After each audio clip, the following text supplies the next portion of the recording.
In my past life, my husband's poor management led to the company's bankruptcy. He took poison with his parents, uncles, and all 7 family members right before my eyes. The shock was too much to bear, and I fainted. When I came to, his entire family of 7 had already been cremated. Before grief could set in, the loan sharks came knocking again. It suddenly hit me. I'd become the sole survivor of this family. A decade later, my hands trembled as I paid off the final debt.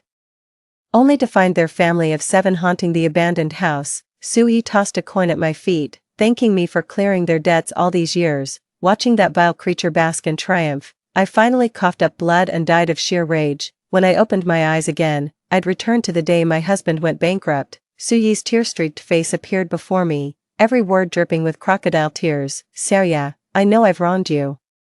My nepotism and poor management drove the company into bankruptcy, leaving us with crushing debts. With trembling hands, he produced a blue glass bottle crudely labeled with a skull, as if screaming poison to the world. Seria, forgive us, we've reached the end of the road, death is our only atonement. He gave me a profound look, then resolutely raised the glass bottle and gulped down its contents in large swallows. Seria, I hope you can forgive me. Sui coughed up blood, collapsing to the ground in agonized convulsions, yet his eyes remained fixed on me with unwavering intensity. The hauntingly familiar scene jolted me awake with sudden realization. I'd been reborn, returned to that fateful day a decade ago when the nightmare began. In my past life, my husband's stubborn nepotism ran the company into the ground. Despite my desperate pleas, we ultimately became bitter enemies over it. In a fit of anger, they cut off all contact with each other. A year later, to my shock, my husband showed up with his parents, uncles,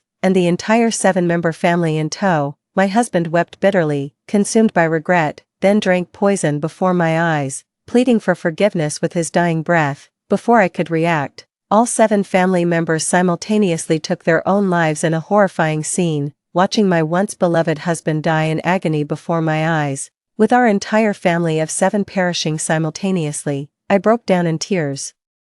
Not only did I forgive all my husband's wrongdoings, but I was utterly devastated, consumed by regret, overwhelmed by grief. I eventually collapsed into unconsciousness. Only when I came to did I realize, Aunt Susie had already cremated all 7 family members in the blink of an eye. Before I could even begin to process this overwhelming grief, I was shocked to find loan sharks enforcers swarming our doorstep. Their thugs were menacingly blocking the entrance. To my utter shock, I discovered Sui had racked up debts totaling a staggering 100 million. I'm now the sole surviving debtor left in this family. Though I resisted with every fiber of my being, the law left me no choice but to shoulder this burden. Unless I wanted to rot in prison, with no alternatives, I had to liquidate both my villa and company to settle the debts. I even sold my parents' company and house together. Later, I worked day and night, juggling 3 jobs while living frugally. It took me a full decade to pay off the last penny. Just as my trembling hands made the final payment, thinking the nightmare was finally over, I suddenly realized the villa I'd sold years ago was now home to a loving family. My ex-husband changed his name, now living happily with his new lover and their adorable children. My in-laws beamed with joy, looking even younger than me, clearly living their best lives. My heart bled as if slashed by a knife. I remembered my parents who worked themselves to death 3 years ago, paying off my debts. I recalled these 10 years of toiling day and night, my hair graying young, my face haggard with exhaustion. Sui drove off in his luxury car, his stunning young wife nestled in his arms. Before leaving, he rolled down the window and looked at me like I was some kind of fool. He casually tossed a single coin that fluttered down to land at my feet.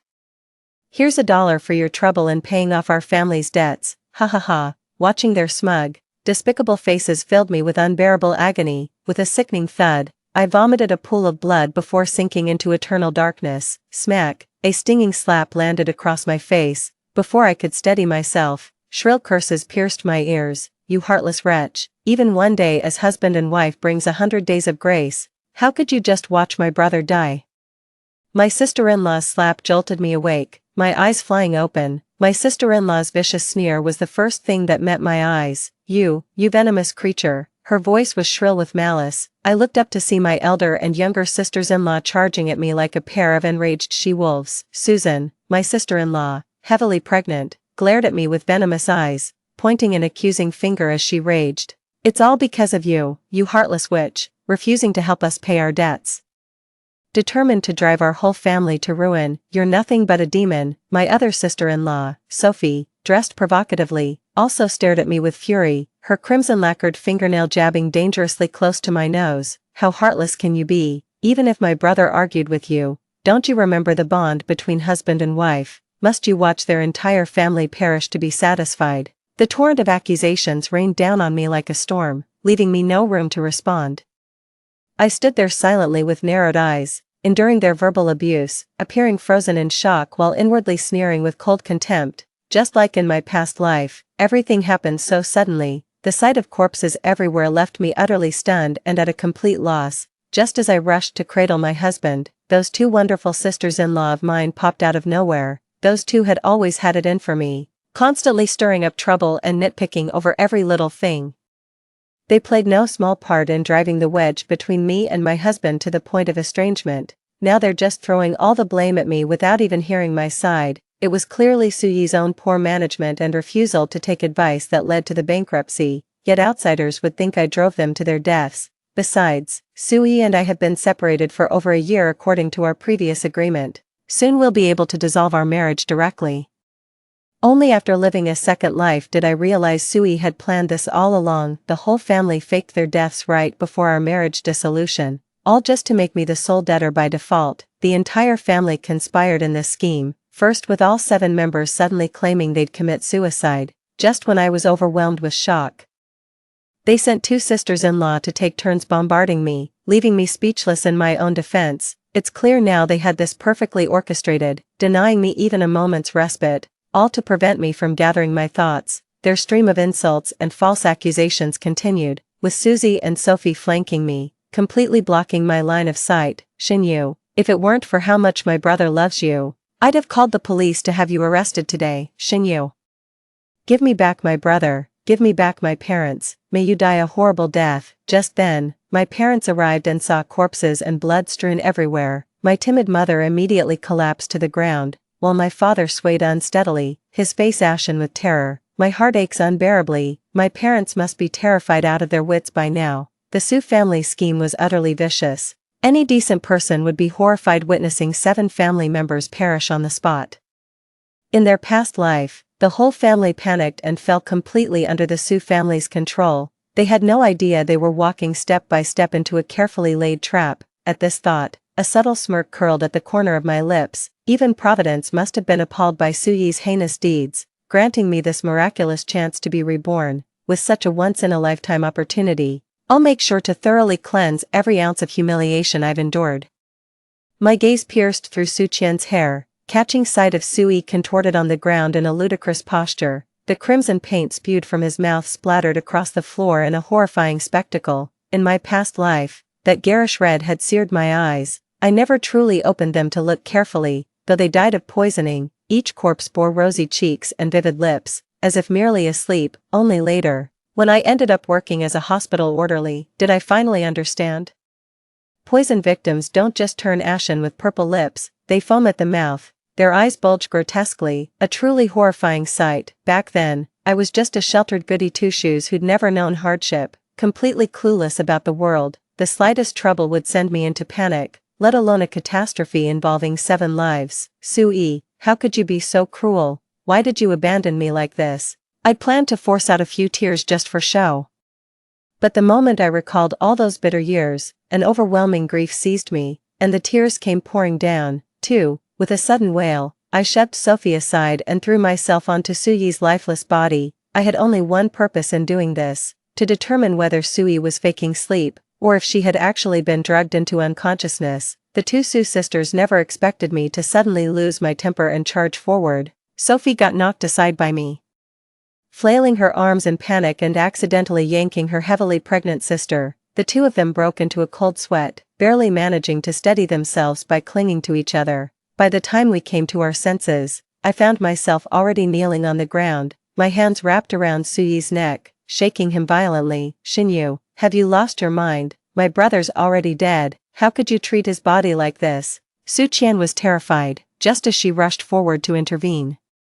A sharp pain shot through her abdomen. He froze in place, covering his mouth while spewing curses. Turning a deaf ear, I choked Sui violently while slamming his head against the ground. Thud, thud, thud. The relentless pounding sounds made one's scalp crawl. The sheer noise alone conveyed the agony. Sui, you bastard, wake up, stop scaring me like this, open your eyes right now. The curses kept tumbling from my lips, though to outsiders it just sounded like the ravings of someone overcome with grief. Sophie finally snapped out of her daze and rushed over to yank me up by the arm. I didn't resist, the ghost of a smile playing at the corners of my downturned mouth. I've figured it all out. Sui actually took some kind of sedative to enhance the effect and ended up in a deep coma. The others must have done the same. Can't believe they'd go to such lengths just to frame me. Xinyu, you bastard, are you trying to kill me? Wait, no.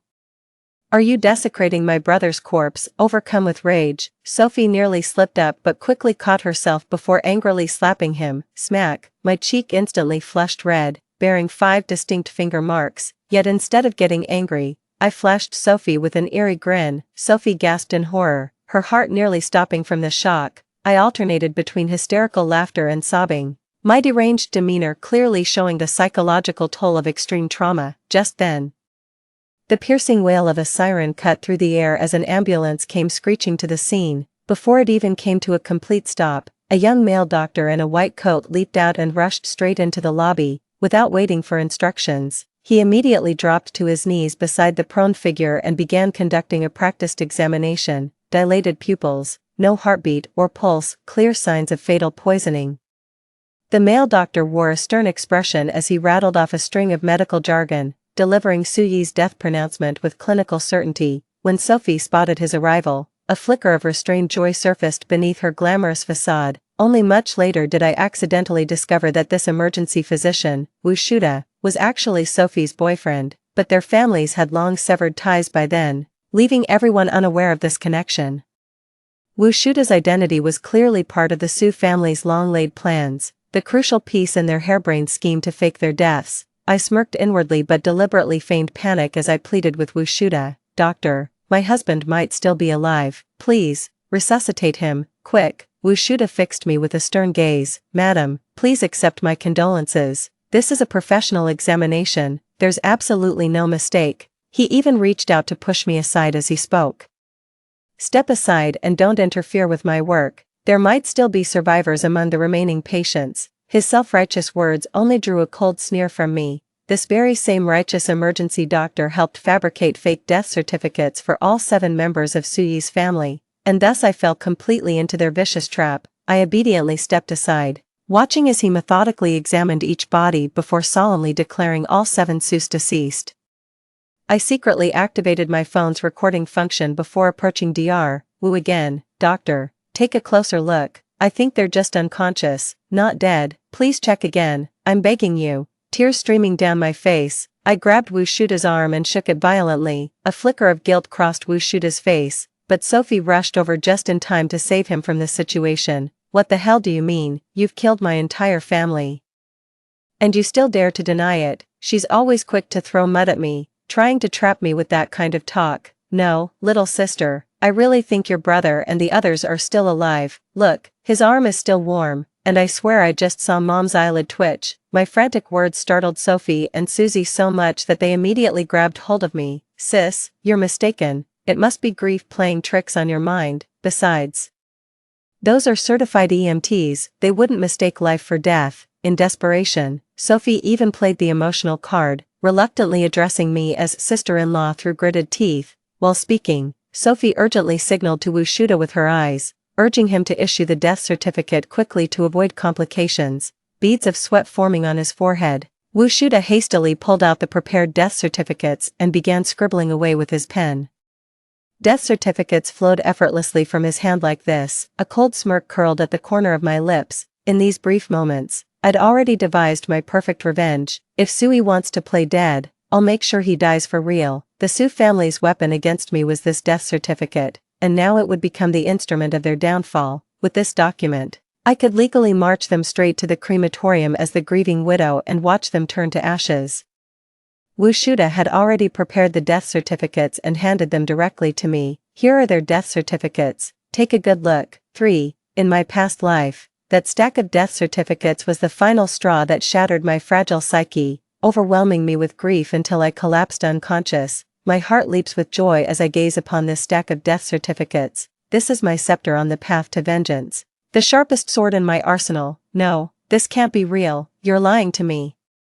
Aren't you, doctor? Please double check, could there be some mistake? To sell the act and seal Wu Shuda's fate completely, I grabbed his arm again while feigning desperate sobs. Cold sweat beaded on Wu Shuda's forehead as he hastily yanked my arm away, avoiding eye contact while shouting defensively, "What nonsense are you spouting? How could I possibly make a mistake? That's absolutely impossible." Sophie and Susie quickly stepped in to restrain me. "Sis, you're too distraught, don't take it out on the doctor." That's exactly what I wanted to hear from Wu Shuda, so I obediently released my grip. With so many deaths happening at once, I'm afraid we won't be able to explain it properly. Shouldn't we call the police first? My terrified expression nearly drove Su Qian and Sophie to complete hysterics. They both blurted out almost simultaneously, "If the police came, how could they possibly keep up the charade of 7 family members pretending to be dead? Why, they died in my house. What if you accuse me of murder later? What am I supposed to do?" I pretended not to understand and asked, "How could that happen, sister-in-law? We all know they committed suicide. There are only 2 of us left in the Su family now. Who'd go out of their way to frame you?" Sophie racked her brains trying to explain, while Susie was more direct. She pointed at me and started yelling, "Xinyu, what's the meaning of this? They've suffered enough in death, and now you want the police to cut them open? You're absolutely heartless." Bombarded with a torrent of moral arguments, I immediately fell silent. "Well, if that's the case, we won't wait any longer." As I spoke, I pulled out my phone and dialed a number directly. "Hello, is this the crematorium? We've got a mass poisoning emergency here, 7 victims. Need your hearse dispatched immediately." "Yes, death certificates are already issued. All family members are present with no objections. The address is 128, Jianglin Road." Don't ask how I got the crematorium's number. Back when I hit rock bottom, I even worked as a body carrier at a funeral parlor. The pay there was exceptionally high, which made others completely unwilling to do the job. At first, both Susie and Sophie were completely clueless about what I was trying to do. Hearing this, it suddenly dawned on them. That wretched woman intended to burn their entire family alive. "No, tell them not to come now." Sophie screamed at me, her face contorted with rage. They completely ignored me and slammed the phone down with a sharp click. Turning to look at me, they asked with a puzzled expression, "Little sister, why? Our family died so tragically. I can't bear to see this. Do you really want to leave them lying on the floor like this?" "No, that's not what I meant." Sophie was at a loss for words and desperately signaled to Susie for help. Susie subtly pointed at the water glass, and Sophie immediately caught on, pretending to show concern as she said, "Sis, you're overwhelmed with grief. You should take care of yourself. Let me get you some water." She immediately ran to fetch a glass of water while Susie quickly blocked my view. "Xinyu, don't panic about this yet. We're here for you. As daughters of the Su family, how could we possibly stand by and do nothing?" Just then, Sophie approached with a glass of water and said gently, "Sis, have some warm water to soothe your throat. You're the only family we have left now. You mustn't let anything happen to you." Had I not known the truth, I would have been moved to tears with gratitude. I actually thought my sister-in-law had finally accepted me as family. I'm certain this water is drugged. Probably their backup plan, in my past life. I was too weak and passed out before they even needed this trick. My hands trembled as I took the glass, murmuring thanks through clenched teeth. Thank you, little sister," then slowly brought the cup to my lips. Through the reflection on the glass, I clearly saw the eager anticipation in the Su sisters' eyes and the eerie smiles playing on their lips. A cold laugh rose in my heart. Just then, my hand trembled, the cup fell with a sharp crack, shattering instantly on the floor. "What do you mean?" Sophie was furious, her brows shooting up as if she wanted to knock me out with one punch. "This woman's a real cockroach, you just can't crush her spirit." "I'm sorry, I didn't mean to." My hands were shaking badly, looking pale and weak. I kept apologizing as Susie quickly pulled her sister back, afraid of arousing my suspicion. Just then, the sound of a vehicle echoed outside as a team of staff members entered. "Hello, we're from the crematorium. Are these bodies on the floor the ones needing processing?" With a grief-stricken face, I weakly nodded in response. "Yes, these are their death certificates, issued by the emergency physician here." Normally Wu Daming should have left immediately after signing the death certificates, but he stubbornly stayed to cooperate with Sophie. "No, They can't be taken away yet. Susie was frantic with urgency. The crematorium staff paused. Does this require police involvement, after all? These were 7 lives lost under unnatural circumstances. They couldn't afford to be careless. That's not the case. They truly took poison after the company went bankrupt. I'm their daughter. There's absolutely no issue here, Susie hastily added, fearing they might unnecessarily involve the police. The supervisor furrowed his brow. If there's truly no issue but you insist on keeping them here during peak summer, I'll have no choice but to call in the sanitation department. No, no, no.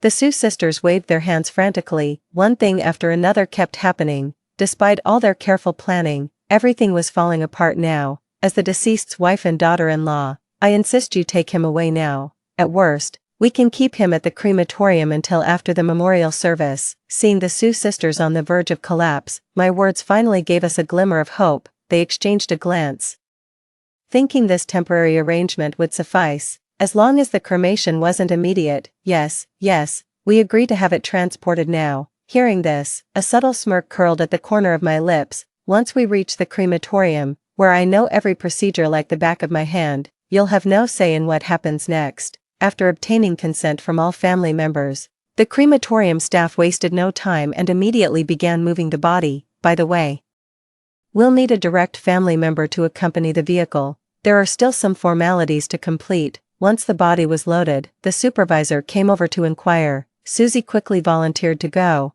and to my surprise, no one argued. Instead, she took my hand and gave me thorough instructions. Elder sister, I'm entrusting Mom, Dad, and Suey to your care. Please also handle the arrangements for the memorial service. With that, she began weeping uncontrollably, covering her face with her hands. As the car was about to start, Su Qian quickly broke free from my arm and rushed toward it. I discreetly stuck out my foot. In her haste, Su Qian lost her balance and fell to the ground, immediately clutching her stomach and moaning loudly. Sis, what's wrong? Sophie panicked and rushed to help me up, but Susie was in too much pain to straighten her back. Oh no, could it be pregnancy complications?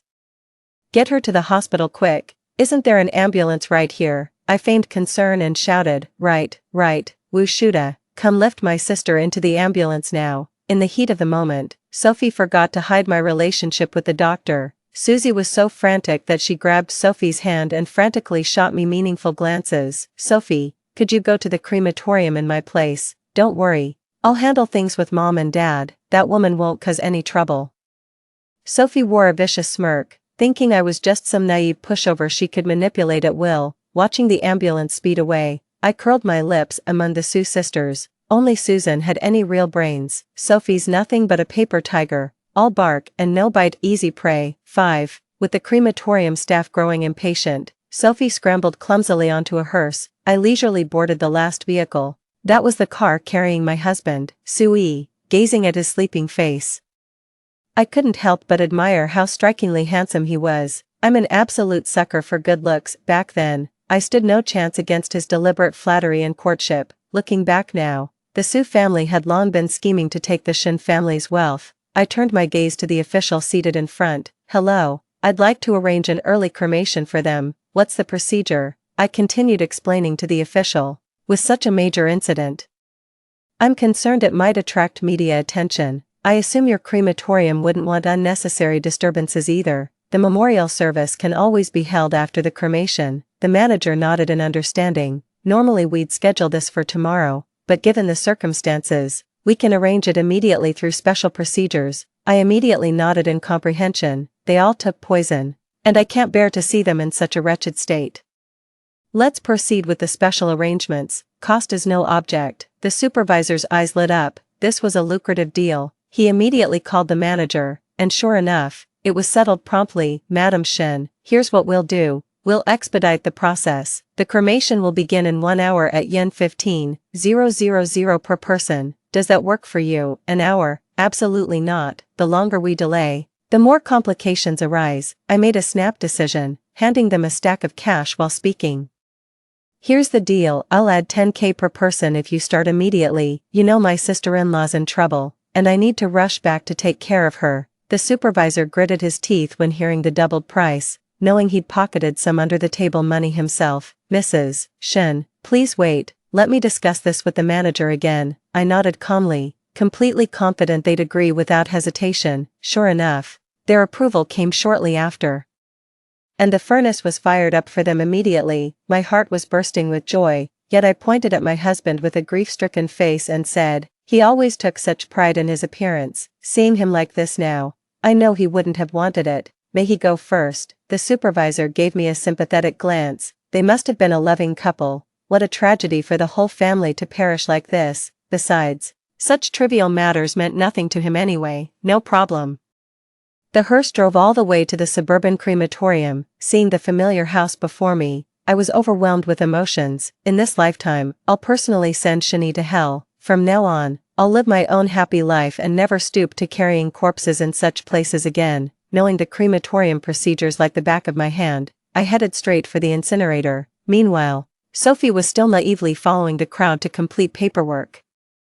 Watching Suyi's corpse being wheeled in slowly filled me with indescribable satisfaction. Suyi, you wanted to play dead. Well, I'll make that wish come true. I pretended to wipe the blood from his lips, only to notice his eyelids flutter slightly. The sedative must be wearing off. Good thing I acted in time. He'd have gotten up otherwise. I knew he was semi-conscious now, just alert enough to hear me. So I deliberately leaned close and whispered in his ear, Suyi, I know you're faking it. But don't worry, I'll personally send you off. You can rest assured. Just as I expected, I saw his fingers twitch slightly. Right now, his heart must be pierced by 1,000 arrows, just like mine was back then. Watching him slowly pushed into the crematorium, I felt an eerie, otherworldly sense of relief. Just as the staff member was about to press the button, frantic shouts erupted from outside the door. No, wait, don't cremate yet. It was Sophie's voice.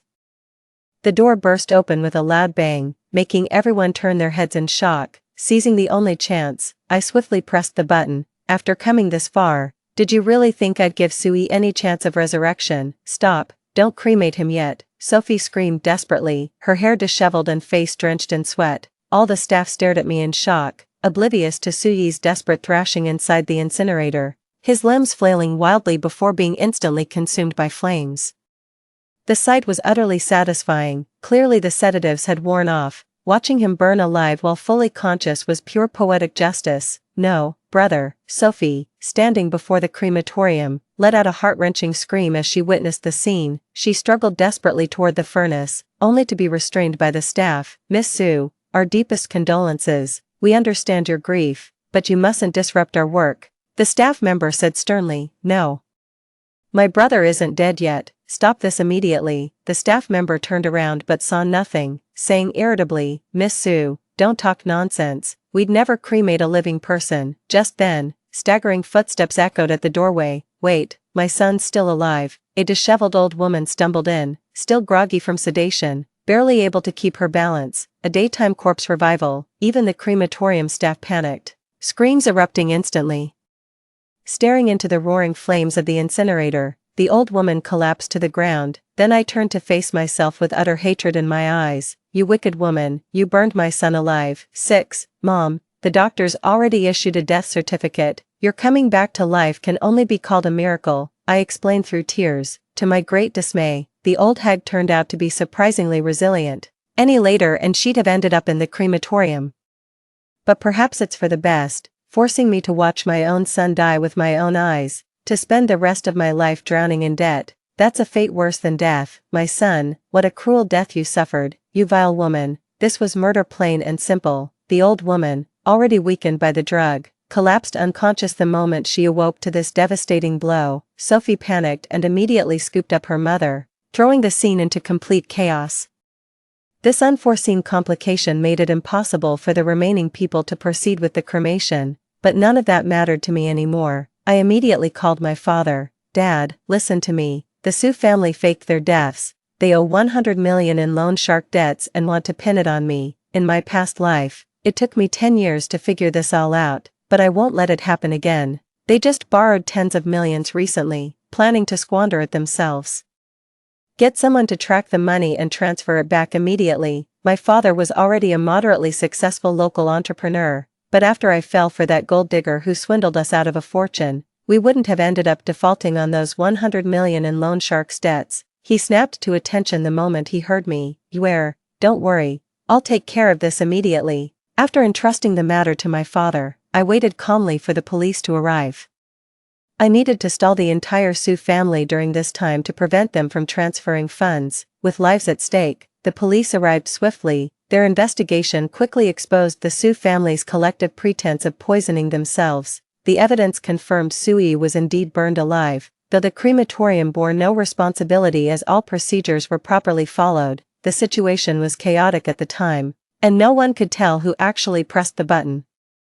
Wu Shuda's collusion with the Su family to fabricate false documents could no longer be concealed. The recording in my possession completely absolved me of any responsibility. You bastard, why did you forge that death certificate? Why did you kill my husband? He was still so young, I shouted first, lunging at Wu Shuda and pounding his chest. It wasn't me, Sophie made me do it, she forced me into this. Wu Shuda realized his medical career was over and prison awaited him.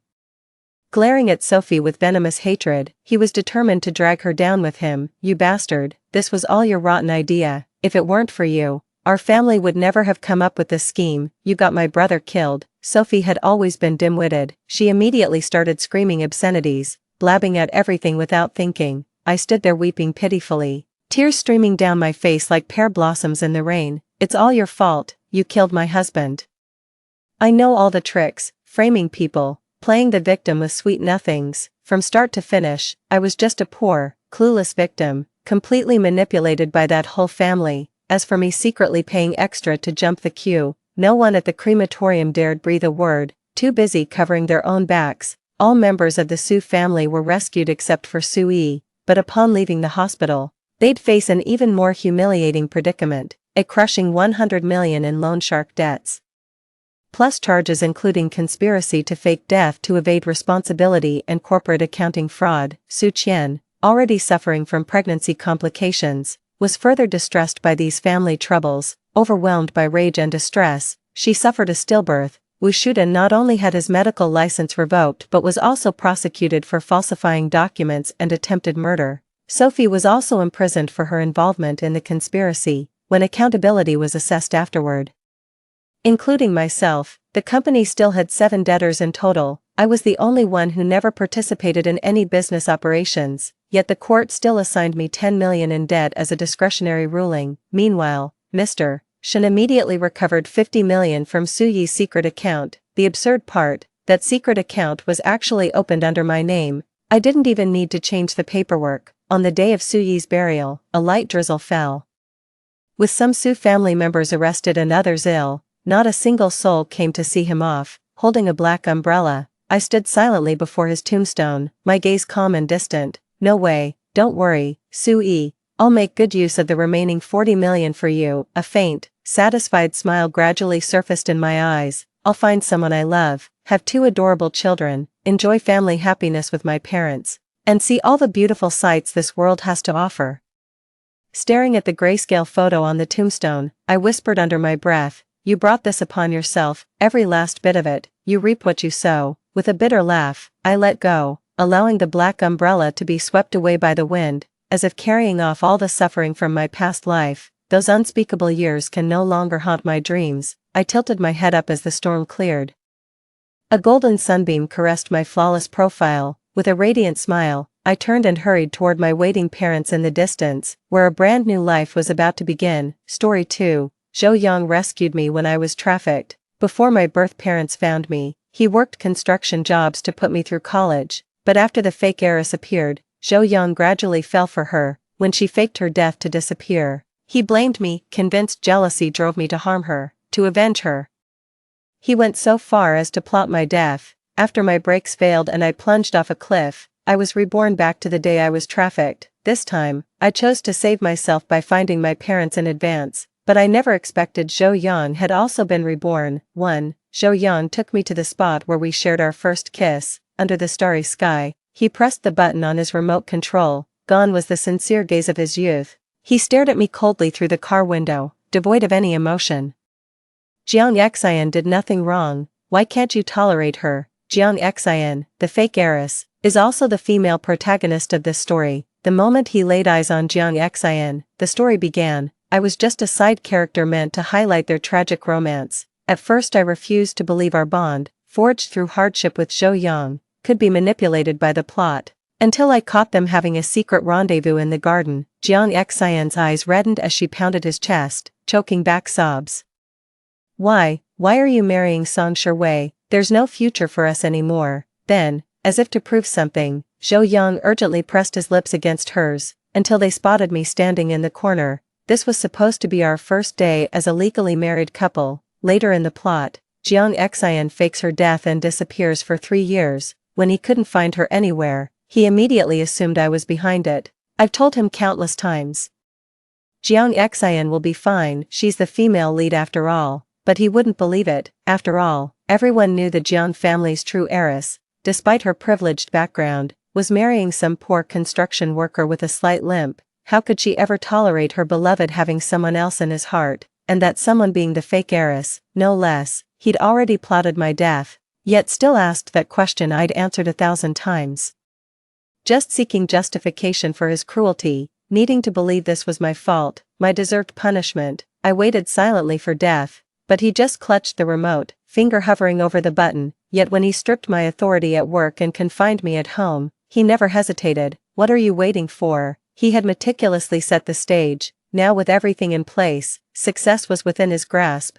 I looked at him and asked one final question. Zhou Yang, do you remember that year when we were poorest? You fought in underground boxing matches just to pay my college tuition. That was when his leg got broken. When I found him, he was covered in blood but clutching a wad of cash, grinning foolishly at me. Wei, don't cry, we've got money now. Really, it doesn't hurt at all, he said, but our Wei looks beautiful even when she cries. That fool crippled his leg to pay for my college tuition, yet still cupped my face and promised, don't worry, I'll never make you cry again. The image of that penniless but passionate young man overlapped with this well-dressed, indifferent stranger before me. At this moment, Zhou Yang's eyes held emotions I couldn't decipher. Instead of answering, he pressed the ignition button. I understood this was his answer. As I fell off the cliff, his voice reached me. Song Shiwei, I saved your life. Now we're even. Too. I've finally given up all hope. The weightless sensation left me momentarily dazed. Yet my mind remained crystal clear. What if he hadn't saved me back then? Then I owe him nothing. I never thought I'd actually return to the day I was trafficked. This time, I chose to save myself by reporting to the police and finding my birth parents. Given a second chance at life, I'll live truly for myself this time. I never want to see Zhou Yang again. I need to stay away from Jiang Xian. I want to live my own life. Not being trapped by the plot, becoming this novel's puppet again. I was completely focused on my studies, believing life would always be this steady. Then on the first day of senior year, a transfer student joined our class. 3. Watching Zhou Yang on the platform, my entire body began trembling uncontrollably. Hi everyone, I'm Zhou Yang, like the rippling breeze, looking forward to growing and improving together with you all. After his introduction, his smiling eyes locked onto me without blinking. A chill ran down my spine. He meow, the girl sitting in front of me, turned around and whispered, Tisk tsk, rippling breeze, Wei. Don't you think you two have matching couple names? The moment I finished speaking, the guy sleeping next to me suddenly woke up and kicked her chair. He meow shot him a glare. Pei, are you out of your mind? You woke me up, punk. He meow turned away grumbling. I glanced at Pei, who casually asked, can't take your eyes off him, huh? Got a thing for pretty boys. Hasn't he been sleeping this whole time? How did you know I was looking at Zhou Yang? I ignored him when I heard the homeroom teacher say, you'll sit next to Jiang Xian. Zhou Yang paused by his seat, then turned to glance in my direction. Just as I finished changing, Pei leaned in with a raised eyebrow and asked, do you two know each other? I shook my head, but he clearly looked unconvinced. Men understand men best. Keep your distance from him. There's something off about the way he looks at you. When I didn't respond, Pei suddenly lowered his voice and added, and the way you look at him isn't right either. 4. My heart skipped a beat, but Pei wasn't wrong. Zhou Yang and I relied on each other for over a decade in our past lives. He held the most important place in my existence. I loved him, I depended on him. He was all I could see and think about. As the plot drew Zhou Yang and Jiang Xian closer together, I begged him countless times not to abandon me. What did Zhou Yang say? Oh, he said, you should be grateful it's just plot convenience. If the storyline hadn't forced us together, you'd never meet my dating standards. See, he refused to believe a word I said, yet used those very words to break my heart. Turns out supporting characters don't deserve love after all. But all my feelings for Zhou Yang vanished when he took my life with his own hands. What worries me more is whether Zhou Yang's arrival will disrupt my life. Just as I feared. He stopped me on my way back from the restroom. "Excuse me, could you let me pass?" But he stood frozen, his eyes gradually reddening. "Song Shui, I've finally found you." In that instant, my blood ran cold, because my name is Jiang Shui. No one knows my former identity. There could only be one explanation: Zhou Yang had also been reborn. The realization sent chills down my spine, freezing the blood in my veins. What's he trying to do? Did he come back to this life just to avenge his destined heroine Jiang Xian? Steadying my voice, I met his gaze. "Sorry, but my surname isn't Song." I turned to leave, just as the person behind me was about to grab my wrist. He abruptly pulled me into his side with an arm around my shoulder. "Classmate Zhou.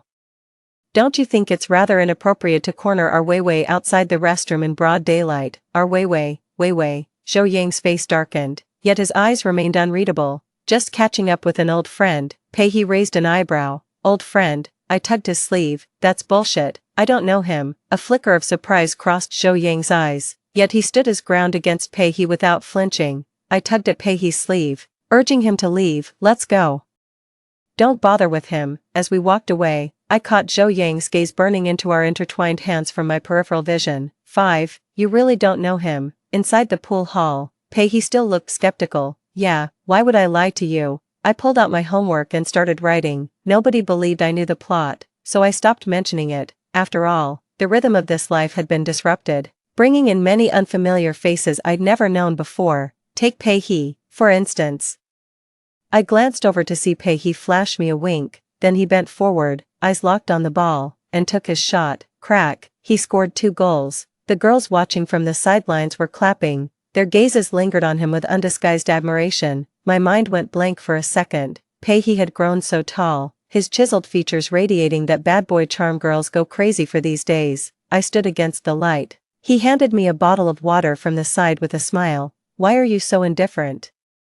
I put down my pen. He pinched my cheek. "Since when do good students do homework here?" I swatted his hand away. "You're so annoying, keep nagging, and I'm outta here." He quickly stopped me, begging like a puppy. "Alright, my little princess, keep writing your homework, I'll take you to eat after this game." I went back to my homework while he continued playing basketball. When I returned from the restroom, got cornered again. "Are you that hottie's girlfriend?"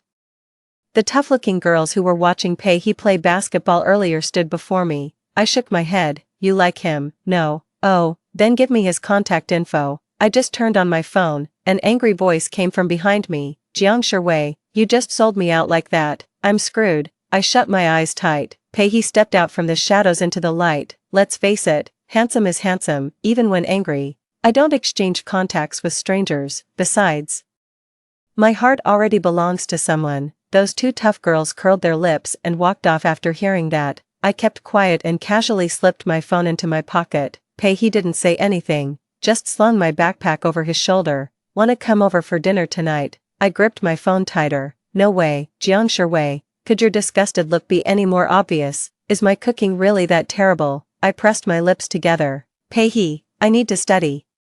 He's face darkened like a burnt pot. "Do I look like some good-for-nothing slacker to you?" "Yes, you scored 320 on last semester's finals, right? Think you can maintain that in next month's monthly exam?" "Jiang Shui, cut it out."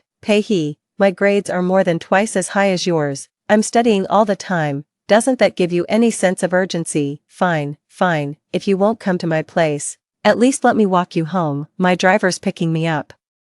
He gritted his teeth. //6. The monthly exams arrived sooner than expected. Zhou Yang overtook me to claim first place. After school that day, he cornered me again. "I couldn't give you the means to reach greater heights before, but this time I'll clear all obstacles for you." I shot him a glance. "Does all obstacles include you?" He remained silent. I turned to leave, but he grabbed my hand. "Do you really hate me that much? Wasn't I making it obvious enough?" I shook off his hand. "I'll make it up to you," he said hoarsely under the tree, "so you won't be bothered anymore. Just stay out of my sight." "And I won't be." I showed no mercy. Zhou Yang's eyes reddened, his whole body trembling as he choked out. "Did you want to get into X University? In my past life, I did want to. X University has brilliant sunshine and warm weather. but I don't want to go there in this lifetime. There's an endless stretch of ocean there, but it's far too cold. Stay away from Jiangshi, I'm warning you. As I turned, I saw Pei emerge from the shadows. His gaze at Zhou Yang burned with fury and bone-chilling indifference. I rushed over and grabbed his arm. Let's go. No need to waste words on someone irrelevant. Pei glanced back at Zhou Yang before cheerfully slinging an arm around my shoulders. Then come have dinner at my place. Mom made braised ribs for you. Don't worry. I won't interfere this time. So it definitely won't be another kitchen disaster. Alright. What I didn't know was that Zhou Yang had been watching us the whole time, his hands clenched into fists. 7. After dinner, Pei walked me home again. Despite my protests, he clasped a watch onto my wrist. For you, princess, promise me you'll always wear it, okay? As I held out my hand to examine it, he immediately brought his wrist next to mine. It was the matching pair to mine, me, speechless with admiration. Huh. My taste is impeccable, I tell ya. Shut your trap already. After eating my food, this is how you treat me. That's just cold. Spit it out if you've got more to say. I'm almost there. I've got a hunch Zhou Yang's up to something shady. Watch your back around him. I chuckled. Oh, and you're the picture of safety. He slung his jacket over his shoulder with a roguish grin. We grew up together. You really need to question your Pei's character.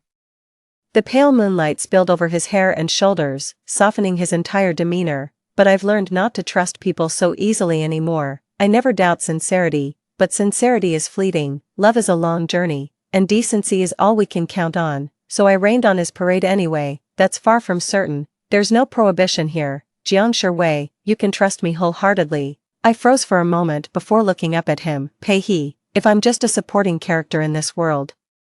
When the time comes for you to choose, would you still believe in me? Without hesitation, he replied, we grew up together. Who else would I trust if not you? A beat passed, he added, besides, you've never been anyone's supporting character. For some reason, my eyes unexpectedly grew warm. Hey, are you actually tearing up because of what I said? Bullshit, then give me a smile. Piss off. I got back a bit late after bickering with Pei, but what I didn't expect was seeing someone I'd rather avoid when I opened the door. Zhou Yang. Only he and Jiang Xian remained in the vast living room. Seeing me return, Jiang Xian rose awkwardly, as if about to explain something. Zhou Yang beat her to it, his smile radiating calculated confidence. What a coincidence, Jiangshi. He's absolutely doing this on purpose, if he's truly reborn. He should have known exactly what my relationship with Jiang Xian is. What the hell is he playing at? I wasn't sure how to do the school assignment, so I asked Zhou Yang for help. Sure way, don't get the wrong idea. I finished changing my shoes and chuckled. What wrong idea? That you two are dating. Jiang Xian's face instantly turned red. I continued, if that's the case, then that's wonderful. Zhou Yang gave me an inscrutable look, while Jiang Xian pursed her lips at my words.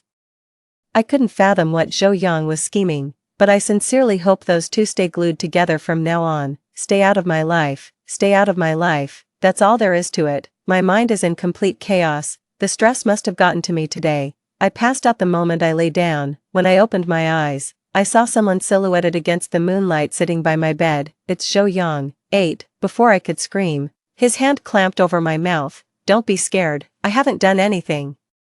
I wrenched his hand away and flipped the light switch. Then came a stinging slap across his face. Zhou Yang, I could call the police for trespassing. His face twisted in pain. Do you really despise me this much? Shouldn't I? In my past life when I discovered he and Jiang Xian were growing closer behind my back, I grew suspicious, doubtful, letting my imagination run wild, picking fights with him. Because Zhou Yang and I knew each other too well, we knew exactly where to twist the knife for maximum pain. This only hastened the collapse of our relationship, so whenever I lost control, I'd pull out a hairpin and stab my palm relentlessly until blood covered my hand. I told Zhou Yang, but he looked at me like I was insane. These tricks only make me despise you more. Two people who once bared their souls to each other now stand in mutual distrust and disgust. I think no one understands that particular brand of agony better than I do, and yet he still has the audacity to ask why I detest him. If murder weren't illegal, I'd kill him right now to avenge my past life. Zhou Yang, I despise you, every glance at you makes me sick, but Wei, I love you. This is absolutely insane. Even in my final moments of that past life, I still clung to the hope he'd remember our childhood bond. Yet he killed me. This lifetime, I won't even glance his way. Now he claims to love me. Pathetic, stay away from that Pei He, his intentions toward you are anything but pure. At least I'm better than a hypocrite like you, Zhou Yang, mark my words, I'll never love you, not in this lifetime or the next, I'll prove to you that I love you, your love disgusts me, get lost. 9. Zhou Yang didn't leave, instead, he became Jiang Xian's private tutor, feeling frustrated. I ended up studying at the cafe every day before heading home. His patience seemed to double after that day, though he didn't come looking for me. I knew he must be plotting something. When Pei He found out, he rushed back to pack my things and moved me to his place that very night. There's still your room at my place, and I'll keep you safe. From that day on, Pei He and I became inseparable. Zhou Yang's gaze toward us grew increasingly piercing. A vague unease settled over me. Sure enough, during recess while I was working on problems, he rushed over and grabbed me. Pei He and Zhou Yang are fighting. What is it? No idea what's going on. Go check it out quick. I dropped my pen and rushed outside. Pei He had Zhou Yang pinned to the ground, his eyes blazing red. From the corner of my eye, I thought I saw him notice me. He immediately let go of Zhou Yang and rushed to my side, his fierce gaze melting into puppy dog eyes. Bending over, he tugged at my sleeve with a pitiful look. He hit me. He froze for a second, but...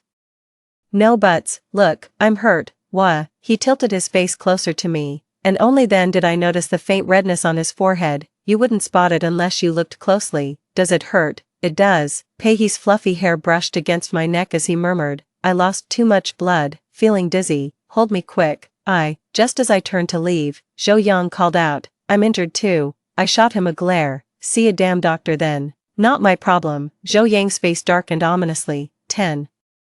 When we reached a secluded spot, I released Pei He. Enough, drop the act. Pei He straightened up. Why were you fighting? Pei He pouted, just didn't like the look of him. What, you blaming me now? I clapped, serves him right. Pei He looked stunned, then quickly broke into a grin as he stared at me. Jiang Shui, you don't like people like Zhou Yang, do you? I frowned. Which eye of yours saw me liking him? He let out a relieved sigh, leaned closer with hands on my shoulders, and asked hesitantly, will you trust me without doubt from now on? He glanced at him. I remembered his promise that night to always believe in me. With a smile, I answered as his expression grew increasingly panicked. I will. 11. The school sports day arrived after the fight incident. This year, Pei He signed up for the 100-meter dash. Zhou Yang also registered for the same event. Track and field events always get the adrenaline pumping. That day he deliberately wore new gear and shoved a towel and water bottle at me. You've gotta come cheer for me. I wasn't really feeling it. Before I could speak, he started clowning around. Okay, I get it. I'm option E, the backup plan, the nobody cares loser. It's fine, I'm good. So what if you didn't come to cheer for me? You think I care? Actually, I do care. Why does everyone else get water except me? Am I not good enough? Whatever, this is pointless. I'll just go compete quietly by myself, pretend I was never here. Me, // with him in this state, how could I possibly not go? If I skip this time, he'll nag me about it for a whole month. Running into Zhou Yang here is unavoidable. Pei He kept talking to me nonstop while waiting backstage. Wait for me at the finish line. Got it. Stay on the grass. Don't go on the track. I'd hate to see some blind runner knock you over. When I finish running, wipe my sweat for me. Okay, just wipe it.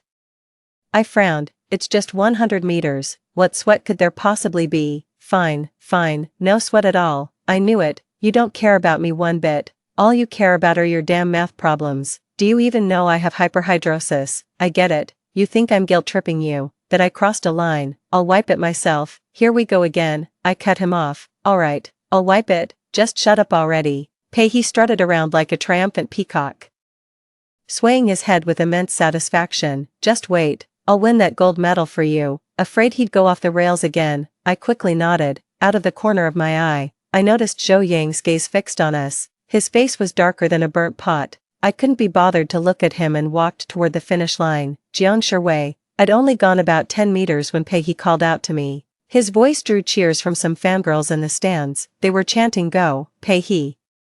Pei He ignored them and turned to me. You still haven't cheered for me. With so many people rooting for him, isn't that enough? Not wanting to be the center of attention, I reluctantly humored him. Go get him. Pei He. What? I can't hear you. On purpose. He's doing it on purpose. I sighed, then shouted loudly. Pei He, go for it. Only then did he seem satisfied. flashing me a smile before striking a flamboyant heart-shaped pose. The competition officially began. Pei He and Zhou Yang were neck and neck, with the stands erupting in cheers. After all, they were the two most handsome guys in senior year. Just before reaching the finish line, I saw Zhou Yang closing in on Pei He, until he stuck out a foot to block the way. He took a tumble. I was horrified to see blood gushing from his knee, rushed over with a towel to wipe it. He just lifted his head with that goofy grin. Told you I'd win the championship, didn't I, Pei He? Are you out of your mind? I was on the verge of tears from anger, yet he still had the nerve to say such things. A school medic came over and helped Pei He up. I turned to Zhou Yang with unprecedented venom in my eyes. Zhou Yang, you're despicable. Gasping for breath, he said, I didn't trip him. I sneered coldly. He rushed over anxiously to explain. So you don't believe me? Pain flashed in his eyes as if I'd said something unforgivable, repeating, for his sake, you distrust me. That line sounded familiar. I think I asked him the same question in my past life. This time, standing where he once stood, I threw his own words back at him. I don't believe you. Then I ignored him and left with Pei He. 12. He probably just got too close while running. Didn't seem intentional. Lying on the hospital bed, Pei He explained, seeing the bandages wrapped around his legs. I couldn't contain my anger. Couldn't you just dodge? He was only getting close to mess with you. I just wanted to win glory for you. Alright, princess, don't be mad. Your big brother here is tough. I'll be back on my feet in no time. He reached out to pull me, but I swatted his hand away. To my surprise, he suddenly wrapped his arm around my waist and drew me close. Stop pouting, he teased. You look like a guinea pig. I struggled, only to end up with my face planted against his chest. As I pushed myself up, my hand brushed against something firm. Don't touch that. Too late. I didn't just touch it, I gave it a squeeze. Solid abs. All that basketball practice paid off. Jiang Shui, Pei He's face flushed crimson. I found it amusing. Someone usually so rebellious could be this bashful. Teasing him further, I leaned in with a grin. Oh ho ho, what a blushing schoolboy. You'd better shut up. TSK, your ears are turning red too. Pei He, those abs of yours aren't exactly rock hard, are they? Say one more word and you'll face the consequences. What consequences? You gonna eat me alive?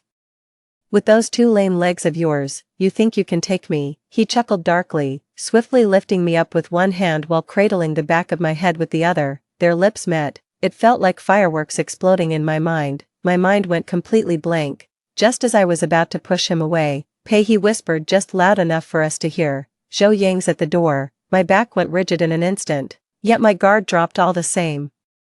Then Pei He launched his assault, claiming my lips before breaching past them with his tongue. My breath was completely stolen away. I didn't dare move a muscle. When he finally released me, I gasped for air like a fish breaking the water's surface. Pei He looked at me with restrained intensity, leaning against me as he murmured, "Stop panting." It suddenly dawned on me what he meant. Covering my mouth, I stayed perfectly still, yet my eyes betrayed me, drifting downward. The next instant, a pair of hands shielded my eyes. Don't look. Oh no, I'm tainted now. 13. Trying to avoid Pei He, who knew after his leg healed, it was like he'd unlocked some hidden potential. He's always strutting around like a peacock. When I tutor him, he conveniently forgets to wear a shirt after showering, just working out to show off those sculpted abs. I usually have only one comment about this: such indecent behavior for a man. He'd put on this wounded doe expression, often staring blankly at my lips.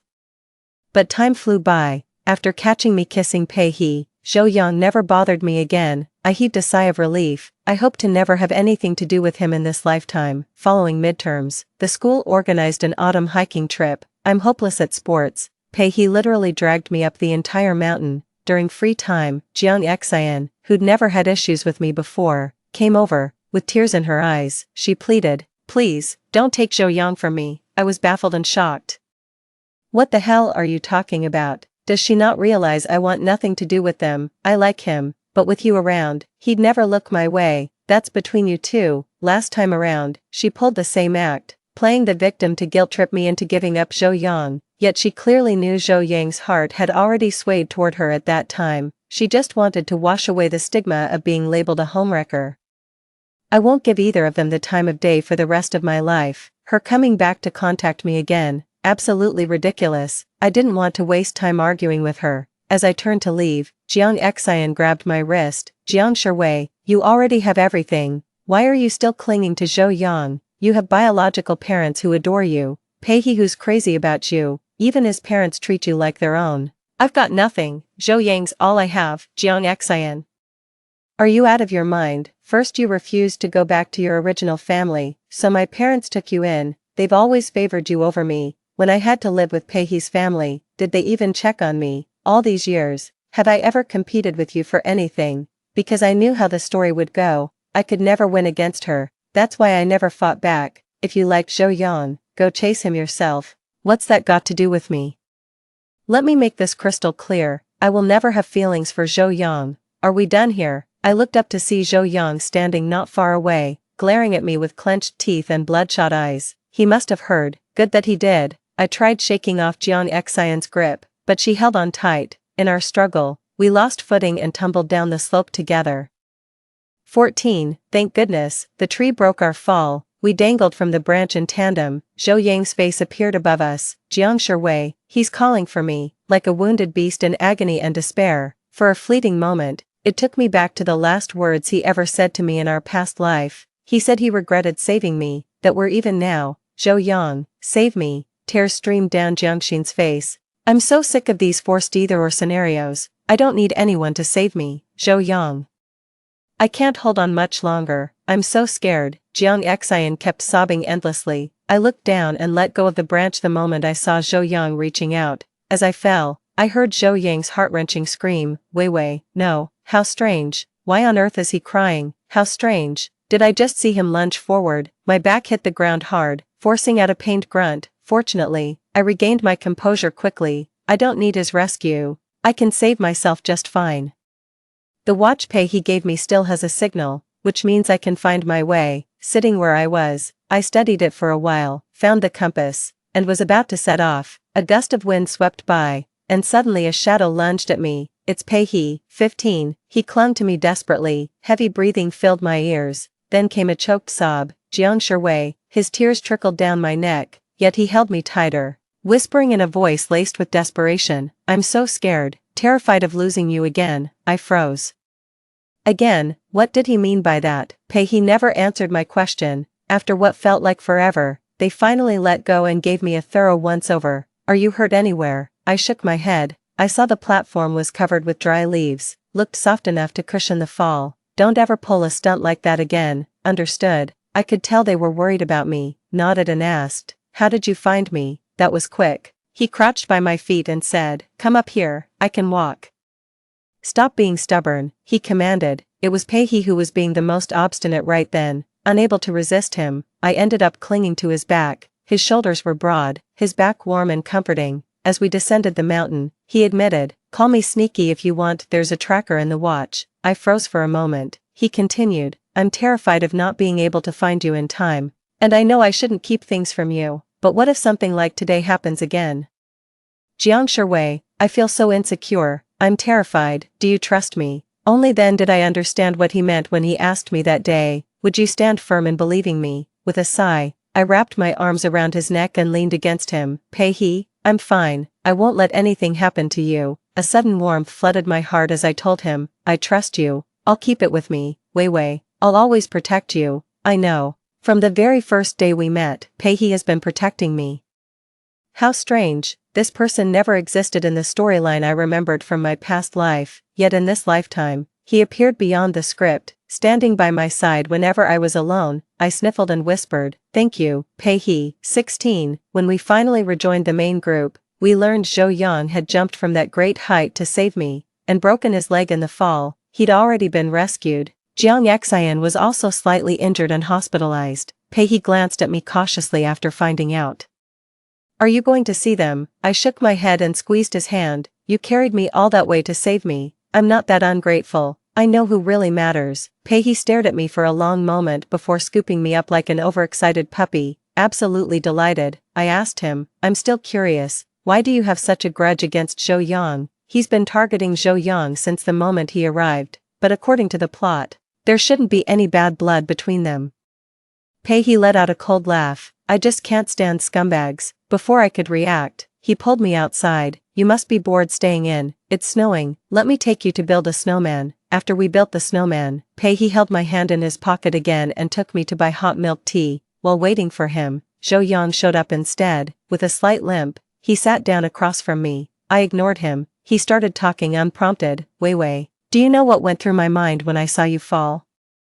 I didn't respond to him. He continued. In that moment, my breath caught in my throat. I felt a fear like never before, terrified you'd vanish from my life again. I can't even bring myself to pretend anymore. But Zhou Yang, you're also the one who pushed me toward death. He looked at me with piercing anguish in his eyes, with red-rimmed eyes and a choked voice. I know I was wrong. I won't forgive you. So you'd rather jump than let me save you? Do you really feel nothing for me anymore?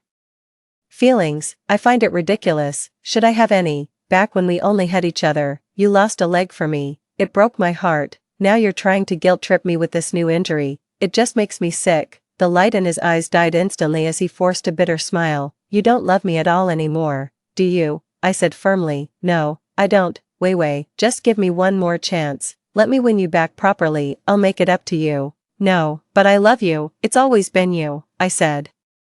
Belated affection is cheaper than weeds. As he tried to speak again, I stood up and walked toward Pei, took the milk tea from his hand, turned back and told him, if you truly want to make amends, don't disturb me before the college entrance exams. Zhou Yang clenched her teeth, tears streaming down her cheeks. Pei held my hand and said, let's go. Mom made your favorite soup. I'm having 2 bowls. You'll get fat. You called me fat. I love you just the way you are. I can carry you anyway. 17. Without Zhou Yang's mischief, the latter half of senior year flew by. With my tutoring, Pei's grades gradually improved. Those 2 days passed as quickly as a cicada's song overhead. Just a couple of chirps, and they were gone. Stepping out of the classroom, Zhou Yang reappeared in the hallway. Wei, he said with a smile, though I couldn't shake a faint unease. Congratulations. This time, you've lived a different life. What do you mean? He gazed at the clouds and said, you're the morning sun, I'm the twilight glow. Together through dawn and dusk, we can walk into daylight. We've got all the time in the world. Zhou Yang, are you deaf or something? I snapped, words tumbling out. Why can't you let go of the past? I told you I don't like you anymore, and I never will, no matter how many times you try. Just leave me alone, will you? So, you like someone like Pei? Yes, I like Pei. Not to get back at you, not to disgust you, I just genuinely like him. What if he's also being controlled by the plot? Do you really believe he'd choose you without hesitation? My heart sank. Don't you see, you two now are just like us back then, childhood sweethearts. But after the college entrance exams, the story takes a turn. Pei will fall for someone else, just like I did. I swallowed hard. Zhou Yang seized the moment to move closer. That's why this lifetime's reset exists, to fix the storyline. We're the ones who truly belong together. He thought I'd waver, that his charm would work on me. Pei came up from behind him and pulled me into a tight embrace. Wei will always be the leading lady in my story, Zhou Yang. Not everyone is as disgusting as you, making endless excuses to justify their change of heart. Zhou Yang shuddered and froze in place. 18. Pei and I left. You, don't tell me Pei got reincarnated too, he said. Haven't you always asked me whether I'd believe you if you were the supporting female character? My answer is, you're not a supporting role. You're the female lead in Pei's world. Even if we relive this a million times, childhood sweethearts, never betraying each other, all those doubts and confusion were swept away by the wind in an instant. I trust Pei, just as he always trusts me. 19. We went on a 2-week vacation. On a whim, I dragged him to the art exhibition that day. While Pei went to buy water, I spotted someone I never wanted to see again, Zhou Yang. Before I could escape, a white mist engulfed me, and everything went black. When I opened my eyes again, I found myself tied to the bed. Standing by my bedside was Zhou Yang. Seeing me awake, he smiled, then he took my hair tie from his wrist and kissed it creepily. Wei, let's go back to how we were before. Okay, damn it, Zhou Yang, stop disgusting me. Wasn't Jiang Xian the one you loved? Didn't you kill me for his sake? What's with this sudden act of devotion now? I'll never like you, let alone love you. I've said this countless times, but it's like talking to a brick wall. Zhou Yang frowned slightly. If I hurt like you do, would you finally look my way? He had me tied up and completely immobilized. If that's the case, you'd forgive me, wouldn't you? He pulled a dagger from his side pocket. My eyes widened in shock. He kissed my cheek and whispered soothingly, I know you're hurting, and it's all my fault. The plot was controlling me. Wei Wei, it's always been you I love. I wish I could tear my heart out to show you. I was certain he'd lost his mind. Are you out of your mind? Yes, completely out of my mind. Do you know, the moment you fell off that cliff, something awakened in me. I could have killed myself right then. With that, he drew a blade across his palm, and blood immediately welled up. I stared at him in horror. Zhou Yang, don't do this. I wasn't afraid he'd hurt himself, I was afraid he'd hurt me, Zhou Yang muttered to himself. This was the hand that pressed the detonator in our past life. I'm giving it back to you. I frowned. Scanning every corner of the house, he kept murmuring, I searched everywhere for you, scoured the entire mountain, but found no trace, so that was the sea below. I kept thinking how freezing that water must be for someone who hates the cold like you. I locked myself in that room, and then I destroyed everything. I ruined Jiangxin, I wrecked the company, then I came to join you. My Wei Wei hates pain the most, so I jumped from the exact same spot. Do you know what I was thinking as I fell? He smiled faintly. I thought, thank God the last shred of my sanity stopped me from signing, otherwise, I wouldn't even be able to find you down there. Wei Wei, in our past life, you were still my wife, I said mercilessly. No, I wasn't. Heaven gave me this second chance because it couldn't bear to watch. Why the reset, Zhou Yang? Because you didn't deserve me. He cut me off. No, because I refused to live by their script. I ruined the storyline, so they had to reboot this world. Wei Wei.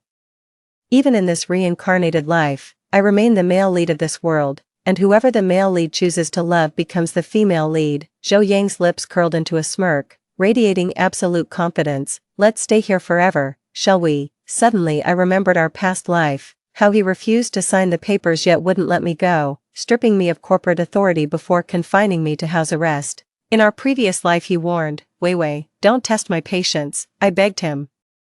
Just let me go. I've already signed the divorce papers. What more do you want? He said nothing, just stared at me in silence. After a long pause, he stood up to leave. You'll stay right here. Later, he visited me daily, recounting the past, gradually gaining my trust, until he finally lured me out. You killed me again. What now? Trying the same old trick again. My phone's ringing again. It's Pei-hee, 20. The screen shows he's already called me multiple times, but obviously, Zhou Yang wouldn't answer.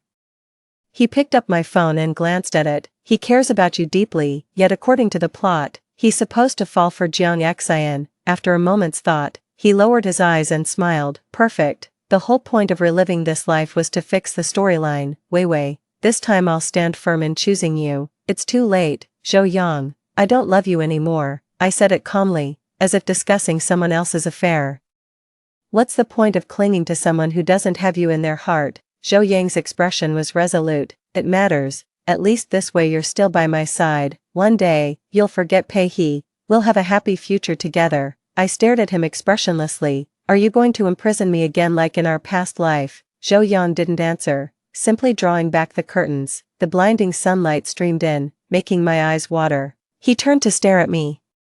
No one will ever find us here. I built this secluded paradise just for us. So that's what he was up to during those 6 months of quiet. I'm in no hurry, Wei Wei. We have all the time in the world. Zhou Yang, what exactly do you want from me? I don't understand. I already followed his script in my past life, yet he's still unsatisfied. I've completely fallen out of love with him in this lifetime. Yet he's desperately proclaiming his love for me. Is he out of his mind? It's always been you that I wanted. As he leaned in to kiss me, I turned my face away. The kiss landed on the cheek. It lost its warmth all too soon. 21 days have passed, yet I remain bound hand and foot. All I heard was the sound of waves. The occasional roar of passing ships still echoed. When I refused to eat, Zhou Yang wasn't angry. Instead, he amusedly pried my mouth open to feed me. He patiently recounted our past together, or rather, to be precise, our past life. I've almost completely forgotten. When speaking from the heart, his eyes would glisten with emotion, apologizing to me while simultaneously hurting himself. 1 cut, 2 cuts, 3 cuts, my palms are already covered with scars. He's acting like a madman. Did it hurt this much when you stabbed your palm with that hairpin? I stayed silent, just staring out the window. It's all in the past. I don't want to dwell on it. I just want to move forward. Zhou Yang, don't get stuck in the past. Just like in my past life, stuck in the past. Watching Zhou Yang fall for Jiang Xian step by step and choose her, still refusing to let go, he asked me, I'm feeling what you feel. Are you any happier now? I think I am happy, this lifetime.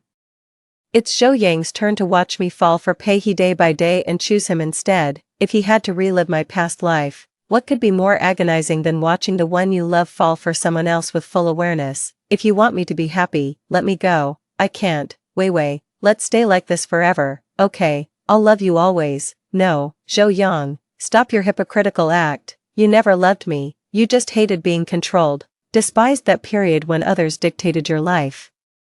You arrogantly think taking this punishment upon yourself could atone for your sins. It's always about your feelings. You never truly chose me, never trusted me. This act, just your pathetic inability to stomach being the betrayer. That's not true. Zhou Yang's eyes bulged with veins, his face contorted in agony, like a beast on the verge of frenzy. He bared his teeth. You promised we'd have many children, retreat to the mountains, live just for us two. Let me make it happen, please. Their body pressed down on me. The damp, clammy sensation made me nauseous. Their hand slipped beneath the hem of my clothes. My entire body trembled uncontrollably as I struggled with all my might, but they pinned my wrists down, whispering, "We used to be so passionately entangled." Just as his lips were about to touch mine, I squeezed my eyes shut and screamed in desperation, "Pei He, where the hell have you been all these days?" At that very moment, the door burst open from outside. There stood Pei He, his eyes burning with murderous intent. Like lightning, he dashed over, yanked Zhou Yang away and threw a punch. The two men, roughly equal in height and build, quickly grappled with each other. As they fought fiercely, I called out from the sidelines, "Pei He, watch out." Out of nowhere, Zhou Yang exploded like a firecracker and lunged back from the ground. Pei He was at a disadvantage. I was frantic. Why wouldn't this idiot call the police? No wonder he only scored 300 points. What a moron. At the critical moment, Zhou Yang somehow produced a gun and pressed it against Pei He's temple. No, my eyes widened in terror like never before. Having stared death in the face once, I knew that desperate moment all too well. Despair, helplessness, the howling wind, the icy water. Pei He is innocent. He shouldn't have to pay this price for what happened between me and Zhou Yang. Zhou Yang, have you lost your mind, Wei? I've been insane since the day you left my world, and now you're pitying this man. Do you have any idea how much that hurts me? Zhou Yang, you're the one who said we're even. I owe you nothing now. His face contorted as he glared at Pei He. A gunshot rang out. I shut my eyes in despair. Why can't I break free from Zhou Yang even in this second life? Why, still bound by the script's control, tears streamed uncontrollably from my eyes. In that moment, my heart felt utterly dead. Hey.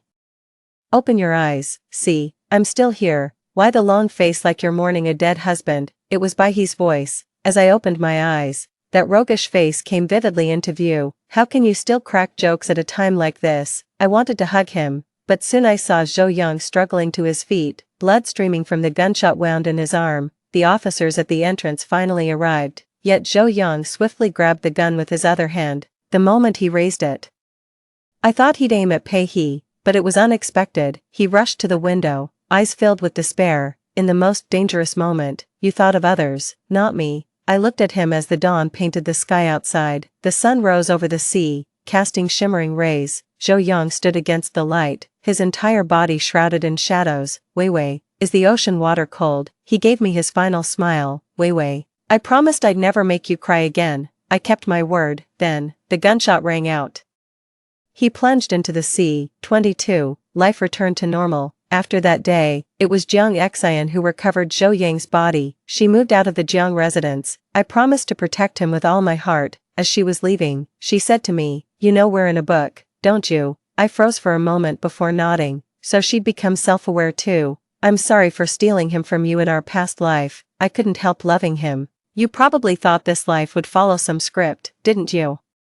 No, it's gone. The moment I woke up, I knew the world had reset. I naively believed that even in this reboot, Zhou Yang and I were destined, but I've lost my protagonist's halo, so he never even glanced my way. Tutoring me was just his excuse to get closer to you. It's like he's never once chosen me of his own will. Jiang Shui, sometimes I wonder, what's so special about you that he'd give his life for it? She wiped her tears. Haven't I been good to him?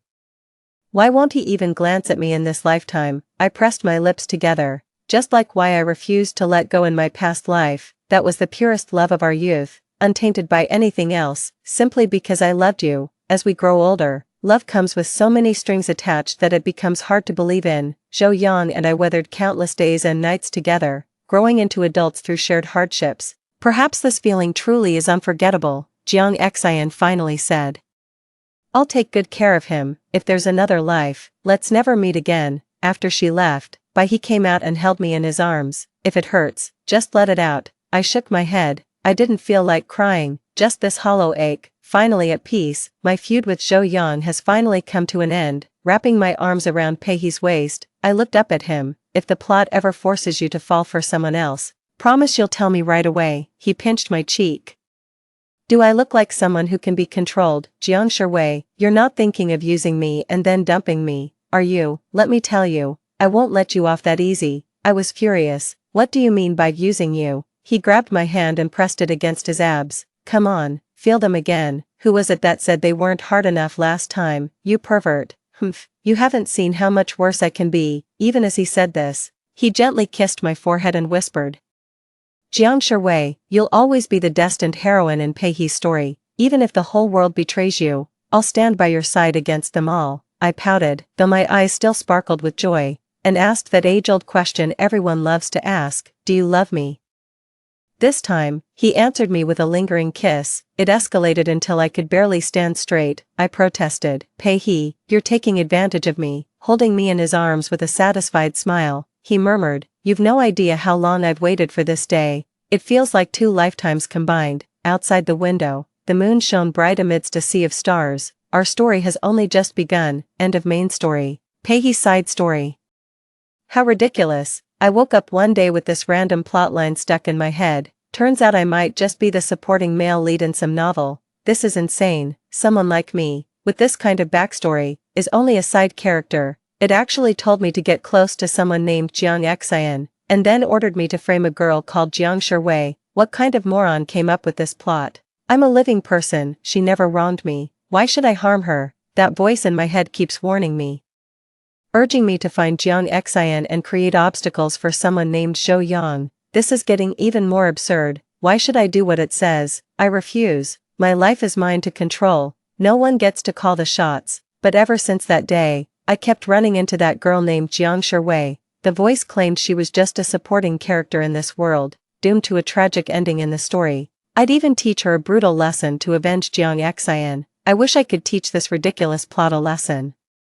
Jiang Shui didn't do anything wrong, did she? Before I knew it, I found myself watching her, the way she'd space out during class, laughing joyfully with classmates, the playful pout of a young girl, wearing worries too heavy for her years. Time slips by as I watch her life unfold like some creep. How can someone be this stupid? Is she an idiot? Can't she see Zhou Yang has already changed his heart? She was crying her heart out. So damn annoying. I don't want to deal with this.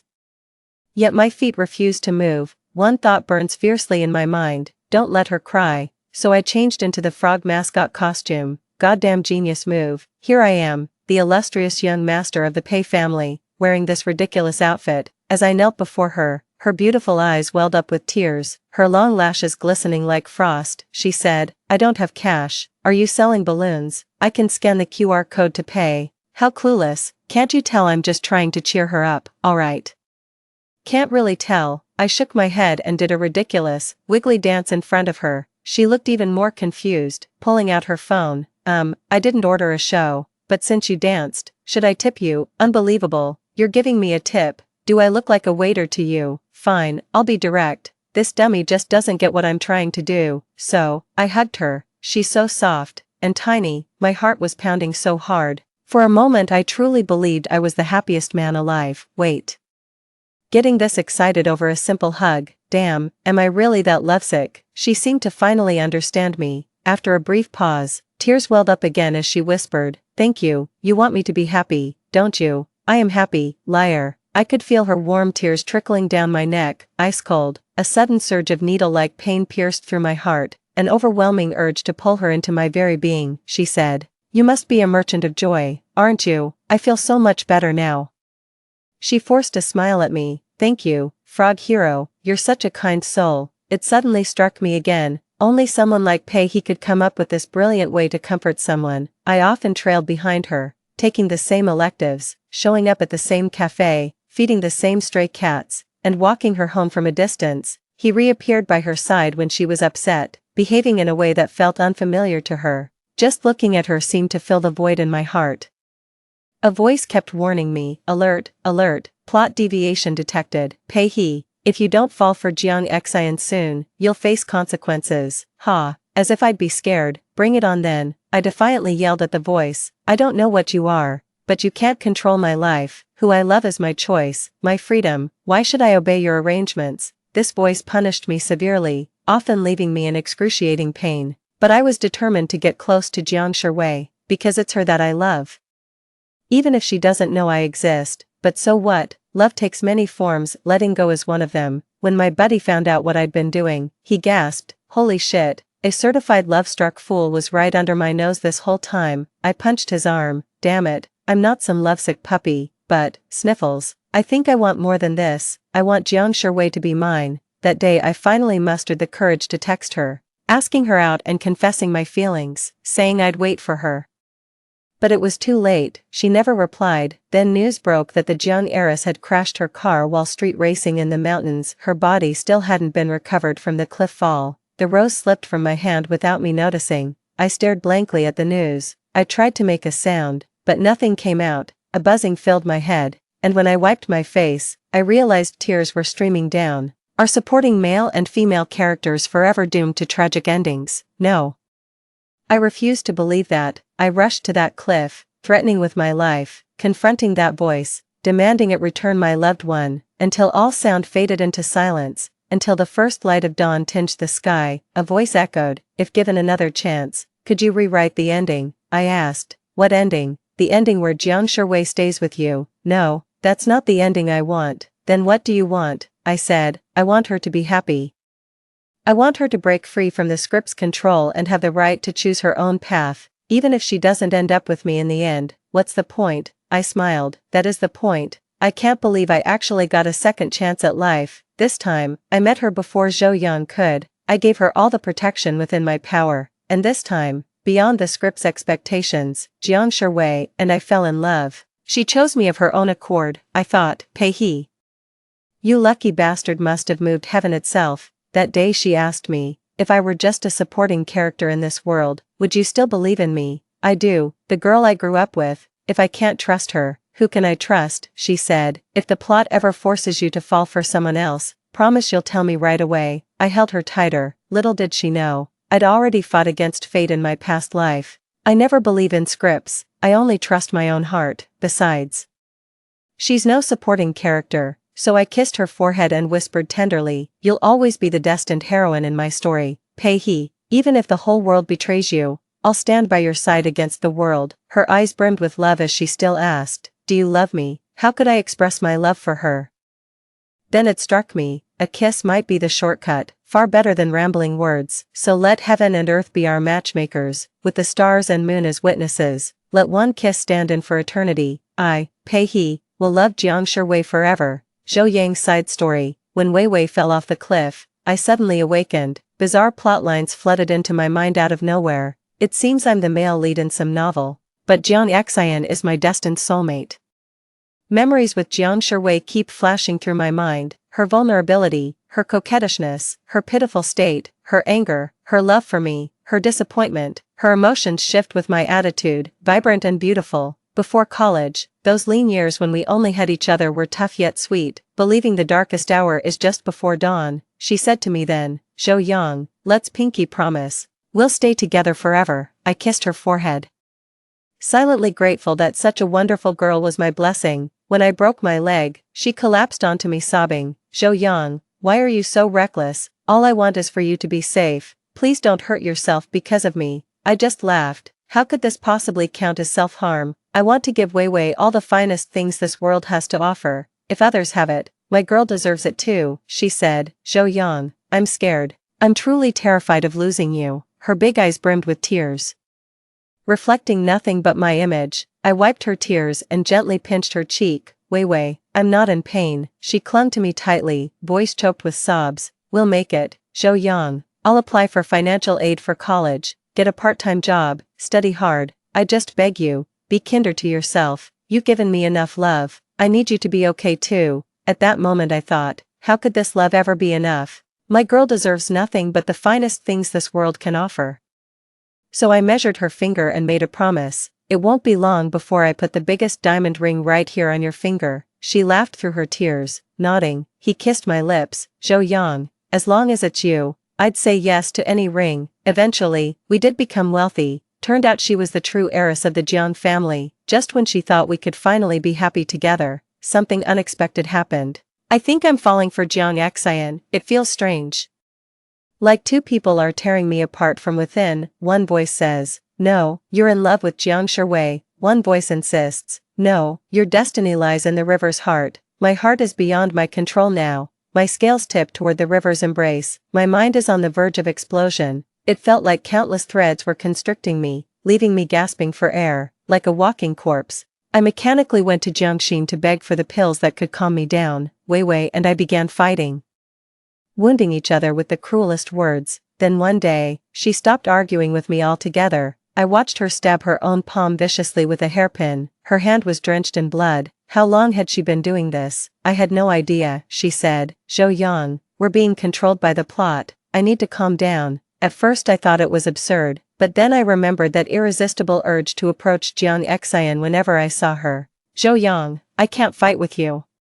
I'm afraid we'll drift further apart. Her hair was disheveled, her face pallid, her lips devoid of color. It suddenly hit me that we hadn't spent time together in ages. Zhou Yang, do you trust me? I was such an asshole. I told her she was being delusional. Then, I walked toward the river's center. The sight of her sent a sharp pang through my heart. I feel like I'm forgetting things. Eventually, I began losing memories of those days Jiang Shui and I shared through thick and thin, clinging to each other for survival, until Jiang Xian suddenly vanished. I realized my calming pill was gone. My head was splitting with pain, so I went to find Jiang Shui. She just gave me a bitter smile. Zhou Yang, it wasn't me. So you really don't trust me anymore, do you? I said yes, and begged her to give Jiang Xian back to me, otherwise my heart would explode. I'm completely losing control. She spoke slowly, pleading in her voice. Can you give me back the Zhou Yang I used to know? What is it? Sniffling, she said to me as if making a final decision. Zhou Yang, I'm letting you go. Sometimes I wonder, just how desperate must she have been to say those words to me that day. Her smile held no warmth as she said in an eerily calm voice, thank you for standing by me during those dark days. I'm letting go now. She produced the divorce papers and met my gaze. Had it not been for the script, would you have ever fallen for me?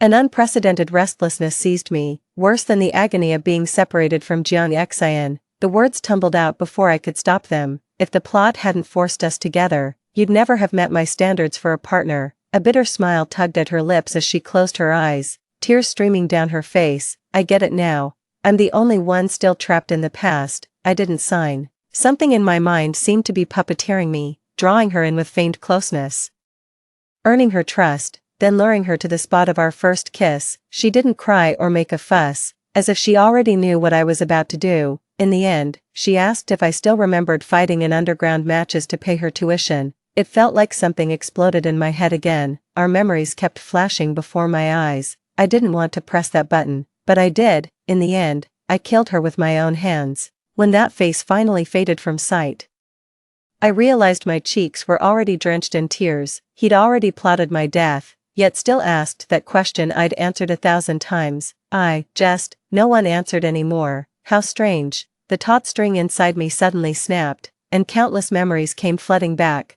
I seem to have awakened, but it's far too late. She'll never forgive me. I know she won't see me again, not even in the afterlife, but thankfully, we never divorced. Does that mean I still have a chance to stay bound to her?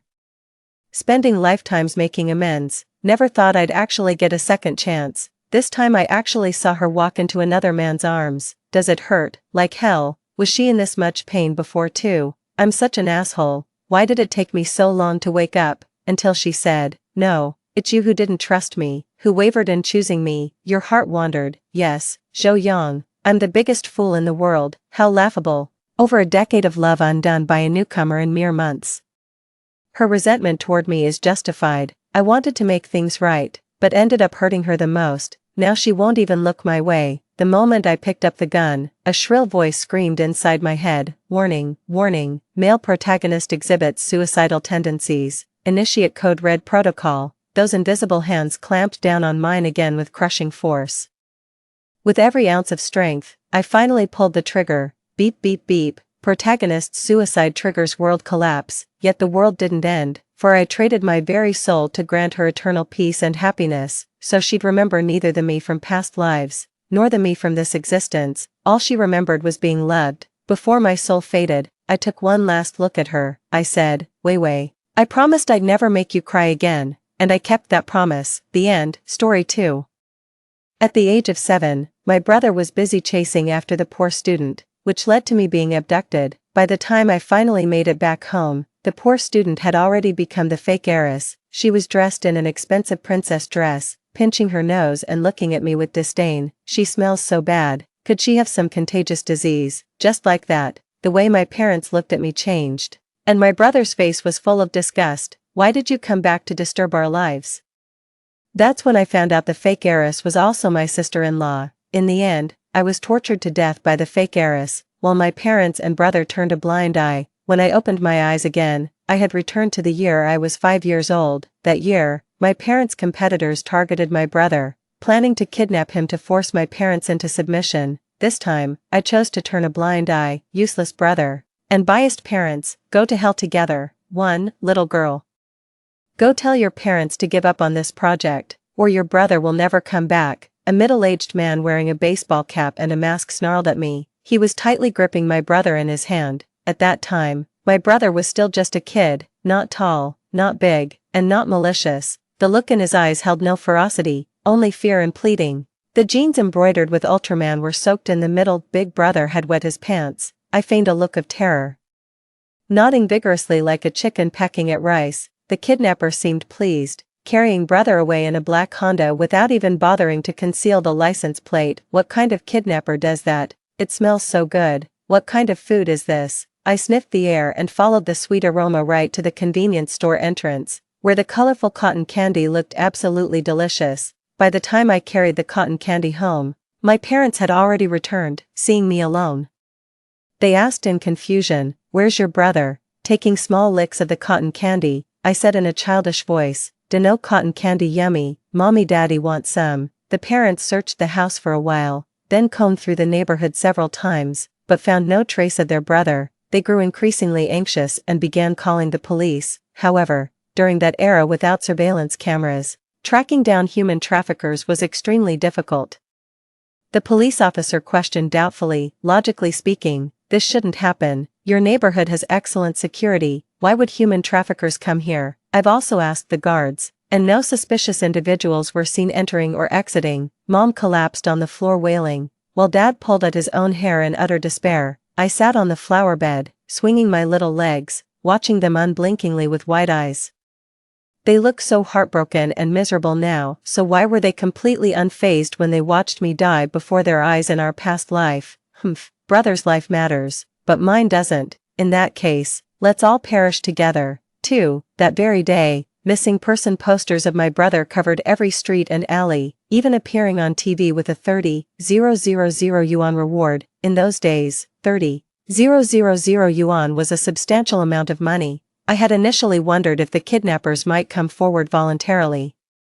But once the missing person notices went up, I knew my brother wouldn't return. There was absolutely no chance of a private settlement anymore. Countless cases, big and small, occur every day, so my brother's case was temporarily set aside. In my past life, because I remembered the license plate number, the police easily found my brother, and his way of repaying me was letting me get kidnapped when I was 7. After all, we're siblings by blood, the same flesh and blood runs through our veins. It's only fair to return the favor, isn't it? Gradually revealing my intelligence and talents, I occasionally proposed profitable projects, helping them slowly emerge from the pain of losing their child. Dad happily ruffled my hair. Ningning is truly our lucky star, making Mom and Dad earn so much money. I giggled sweetly. I saw on TV how big the houses rich people live in are, with swimming pools in front. So impressive. Mom, Dad, let's also move to a bigger house. The neighbors would be wealthy too, and maybe we could network to earn even more money. I've heard people say that social circles are the most important thing. My parents were moved by my words and exchanged glances. Nowadays, our family earns enough to buy a villa. But they still hold on to thoughts of my brother. What if he comes back one day? So I need to sever their hopes and completely erase any trace of my brother from their lives. Dad nodded decisively and said, "All right. We'll listen to Ning Ning. Social circles are the most important." The next day, my parents went to look at houses and eventually spent a fortune buying a villa in the city center, where all the neighbors were either wealthy or influential figures. Being cute and sweet-tongued, I visited a few nearby households with cookies made by my mom and quickly became friends with them. As a result, my parents secured many projects, although they didn't make much profit due to low pricing. They managed to build valuable connections. Seizing the opportunity, I suggested, "Mom and Dad, since you're both busy with work and I'm often lonely at home, how about adopting an older brother to keep me company?" Why do I need an older brother? Of course, it's to completely replace my brother's position in our parents' hearts, preventing them from giving him all the credit when he returns due to their favoritism towards sons over daughters. I won't let such a thing happen. No way, I'm doing all the work just for his benefit. Now, my parents dote on me and comply with my every wish, so they naturally won't refuse. 3. You can't choose your parents, so there's nothing you can do even if they're useless. But since this brother can be chosen freely, naturally one would pick someone who's completely satisfactory. I suffer from misanthropy towards foolishness, so those with poor intellect are absolutely unacceptable. Ugly ones won't do either, as they'd ruin my appetite. Most importantly, the personality must be good and the heart kind. I don't want a second ungrateful brother. After visiting all the orphanages in the city, I finally found one that met all the requirements, especially the fierce glint in his eyes, which particularly satisfied me. Having seen all kinds of people and ghosts in my past life, someone like him would be hard to control when grown up, but raising him from a young age brings a great sense of accomplishment. My brother is lost. Can you be my brother? I took out a white rabbit creamy candy from my pocket and placed it in his slender hand, saying in a soft, sweet voice, "I have lots of toys and snacks, and I can share half with you. Would you like to come home with me?" No little boy could resist such an adorable kid like me, and he was no exception. He carefully took the candy from my hand without touching me, as if afraid of dirtying my fingers, but I actively grabbed his hand and proudly showed him off to my parents. "Mom and Dad, I like this big brother." His parents were also very satisfied with his appearance. After asking a few more questions and finding him well-behaved and polite, they agreed. I gave him a new name, Lu Xingchen, because his eyes are as beautiful as stars. He lives in the room across from mine, with the same layout as my room. Originally, my parents had intended it for my older brother, but now he's living there. During meals, he also sat in the lower seat beside his father, the same place where his elder brother used to sit. Gradually, he truly took over his brother's position, and their parents instinctively included him in everything they did, even referring to him as our son in private conversations. At first, my elder brother was somewhat timid, but under my guidance, he became more outgoing and confident. However, perhaps it was because the first impression he had of me was that cute and vulnerable appearance, which left too deep a mark on him. This led to him genuinely protecting me like a little sister. Every night he would tell me fairy tales to lull me to sleep. He would pick the food I didn't like and eat it from his own plate. He even wished he could take the pain from me when I accidentally bumped into the table. 4. In the blink of an eye, high school began, and Lu Xingchen, wrapped in love, began to shine brightly, causing a stir the moment she stepped into the school. Although he was older than me, we were in the same class. This was both our parents' wish and his own, so he could better protect me. At the same time, an old acquaintance, Gu Jiejia, reappeared, the very culprit who had tortured me to death in my past life. The fake heiress, she appeared delicate and fragile, with every smile and frown exuding an air of pitiable charm, especially her watery eyes that made it hard not to feel compassion for her. "Xingchen, look in the 3 o'clock direction. Is that girl pretty?" Lu Xingchen followed my gaze and saw Gu Jiejia wearing a white dress with long, straight black hair. He didn't understand my meaning and said seriously, "I don't know. Maybe she's the type boys like." "She's not just the type boys like, she's the type my brother is utterly infatuated with, the kind he'd watch his own sister suffer in agony for, leaving her neither able to live nor die." I licked my lips and asked, "Do you like this type?" A flicker of disgust flashed in his eyes, yet his expression remained composed. "I don't like it," I scoffed. "Then what kind do you like?" He looked down at me, raised an eyebrow, and said, "I like the spoiled, willful, domineering, and unreasonable ones." Me.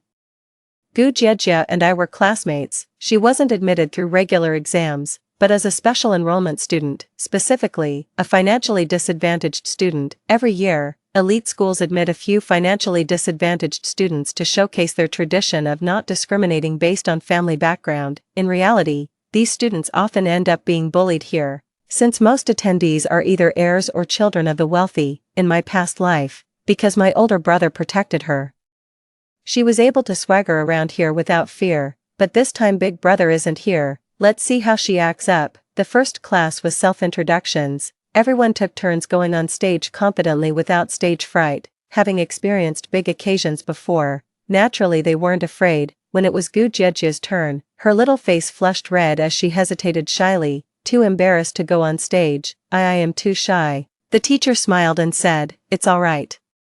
It's everyone's first time meeting. Don't be nervous. Let's give a warm round of applause." Classmates, the students started clapping one after another. Seeing that I wasn't moving, Lu Xingchen also refrained from applauding, but after 3 rounds of applause, everyone was growing impatient. Gu Jiejia still hadn't stepped onto the stage, biting her lips, her face turning even redder, with tears welling up in her eyes. What a useless thing. Can't even handle the spotlight. 5. After this incident, everyone naturally distanced themselves from Gu Jiejia, finding her utterly repulsive, crying at the drop of a hat. Outsiders would think someone bullied her. How disgusting. Exactly, because of her time wasting. We didn't even have time to go to the bathroom after class. So annoying. When assigning seats later, I really hope I don't get paired with her. Such bad luck would ruin my aura. Everyone's voices weren't lowered, and Gu Jiejia heard everything clearly. So she ran to the teacher's office to report it. Such behavior might be tolerable in an ordinary school, but in a prestigious academy, it's practically asking for trouble. Classmate Gu Jiejia has special circumstances, so everyone should be more accommodating towards her. Is there any classmate willing to sit with Gu Jiejia? She's quite timid, and with someone looking after her, she'll quickly adapt to the school environment. After waiting for a long time without any classmates raising their hands, what came instead was a wave of mocking laughter. The teacher cleared her throat lightly and asked, "Classmate Gu Jiejia, who would you like to sit with?" At this point, Gu Jiejia didn't hesitate anymore. Pointing at Lu Xingchen, she said, "I want to sit with Brother Xingchen." The way she called him Brother Xingchen was extremely coy, making those who didn't know them think they were very close. The boys erupted in teasing sounds, while the girls all looked utterly disdainful. The teacher nodded. "All right then, student Lu Xingchen, you'll sit with Gu Jiejia from now on. Take good care of her." Lu Xingchen refused directly. "Sorry teacher, I'm allergic to tears." The classroom fell silent for a few seconds before erupting in laughter. I also curled my lips slightly. His words could be quite sharp-tongued. The teacher frowned slightly, knowing it was an excuse.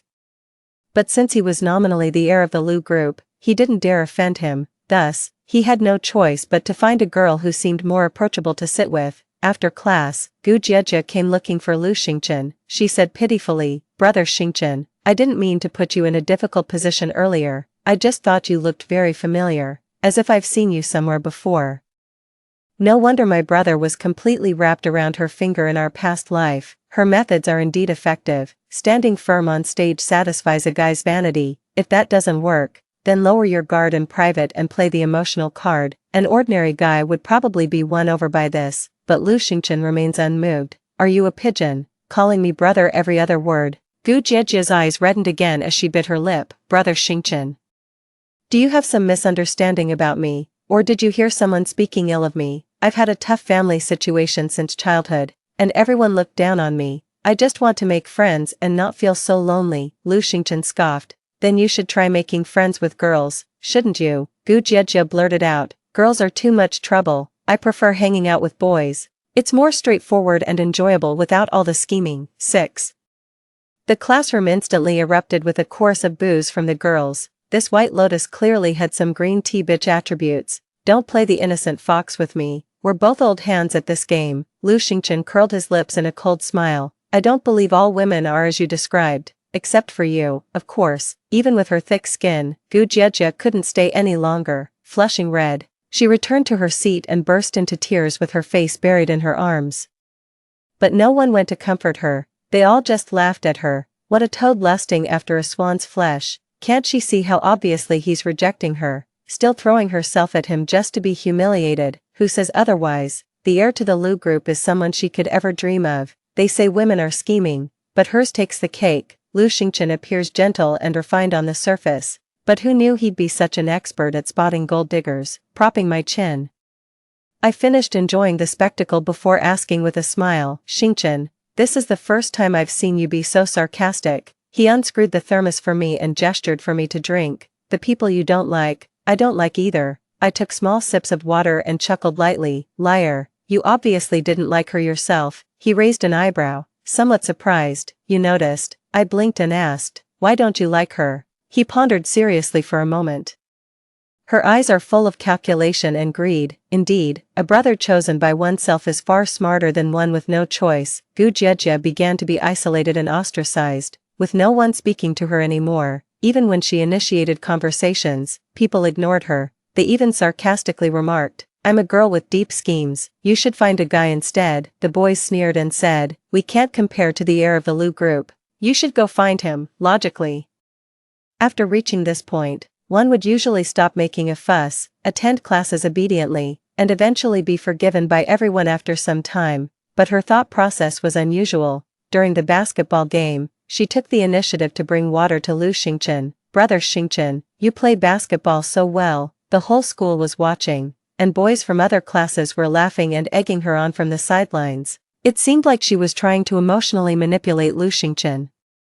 Or perhaps gain sympathy from everyone, since many students from other classes didn't know the full story. Lu Xingchen sneered, no matter how well I play, it's not for you to see. Take fewer glances. After taking a few steps, he turned back and added, I don't know how many good brothers you have, but I'm certainly not one of them. Please stop calling me that. Thank you. With that, he walked straight toward me, noticing me lazily watching the commotion from the side. He snatched the half-drunk water bottle from my hand and took a sip. After finishing, he handed the empty bottle back to me and asked, were you looking at her or at me? I took the water bottle and teased with a smile, how do you manage to never take her bait? Lu Xingchen scoffed, do you think all men in the world are fools? Her intentions are so obvious. Who would actually take the bait? Many did take the bait, like my brother in my past life, and even mom and dad. With all their experience reading people, how could they not see through such obvious tricks? There's only one reason. They thought she was more important than me. 7. After the basketball game, Lu Xingchen gained a fan club, all consisting of his little admirers. When we met in the restroom, I casually remarked, that girl from our class keeps pestering my brother every day, and he's utterly annoyed. How can a girl be so thick-skinned? No matter how he rejects her, it's useless. And it's seriously affecting my brother's studies. If only someone could stop her. Sigh. That afternoon, Gu Jiejie emerged from the bathroom completely drenched. She knew she had angered everyone and didn't dare report it to the teacher. I despise school bullying and have even helped rescue other girls before, but only when seeing Gu Jiejie being bullied do I feel an intense sense of pleasure. After being targeted for half a month, Gu Jiejie finally backed down and never dared to pester Lu Xingchen again, but Lu Xingchen began to frequently cross paths with Gu Jiejie, allowing others to continue misunderstanding, which led to everyone persistently bullying Gu Jiejie. Eventually, she proactively requested a class transfer from the teacher and moved to the grades underperforming class, finally putting an end to the turmoil. The underperforming class had a spoiled rich second-generation student who was handsome but had a wild lifestyle. After seeing Gu Jiejie enter the restroom, I leisurely followed her in with the other girls from our class. Qingyi is quite handsome. Go ask him if he has a girlfriend for me. Wow, even our Miss Lu has developed feelings for someone. But he's really handsome and comes from a wealthy family. He must be hard to get. He looks so wild, but I really like that vibe. Exactly. I like him too. I think he's even more exciting than your brother. Soon Gu Jiejie started dating Qingyi, and she often flaunted their relationship in front of me. Every time I turned away to avoid bursting into laughter, she mistook it for sadness, which only made her more smug. Soon, the scandalous photos of Gu Jiejie and Qingyi began circulating within a small circle of male students. Coming from a family that owned entertainment venues, Qingyi was exposed to wilder scenes from an early age. He often engaged in group activities, accepting partners of all ages, his motto being pure thrill. While I was admiring the photos, Lu Xingchen appeared behind me, snatched my phone, and blushed furiously after just one glance. What do you think of these things? I chuckled lightly. You want to see too? Then let's watch together. After seeing the protagonist, Lu Xingchen silently returned the phone to me. 8. In the blink of an eye.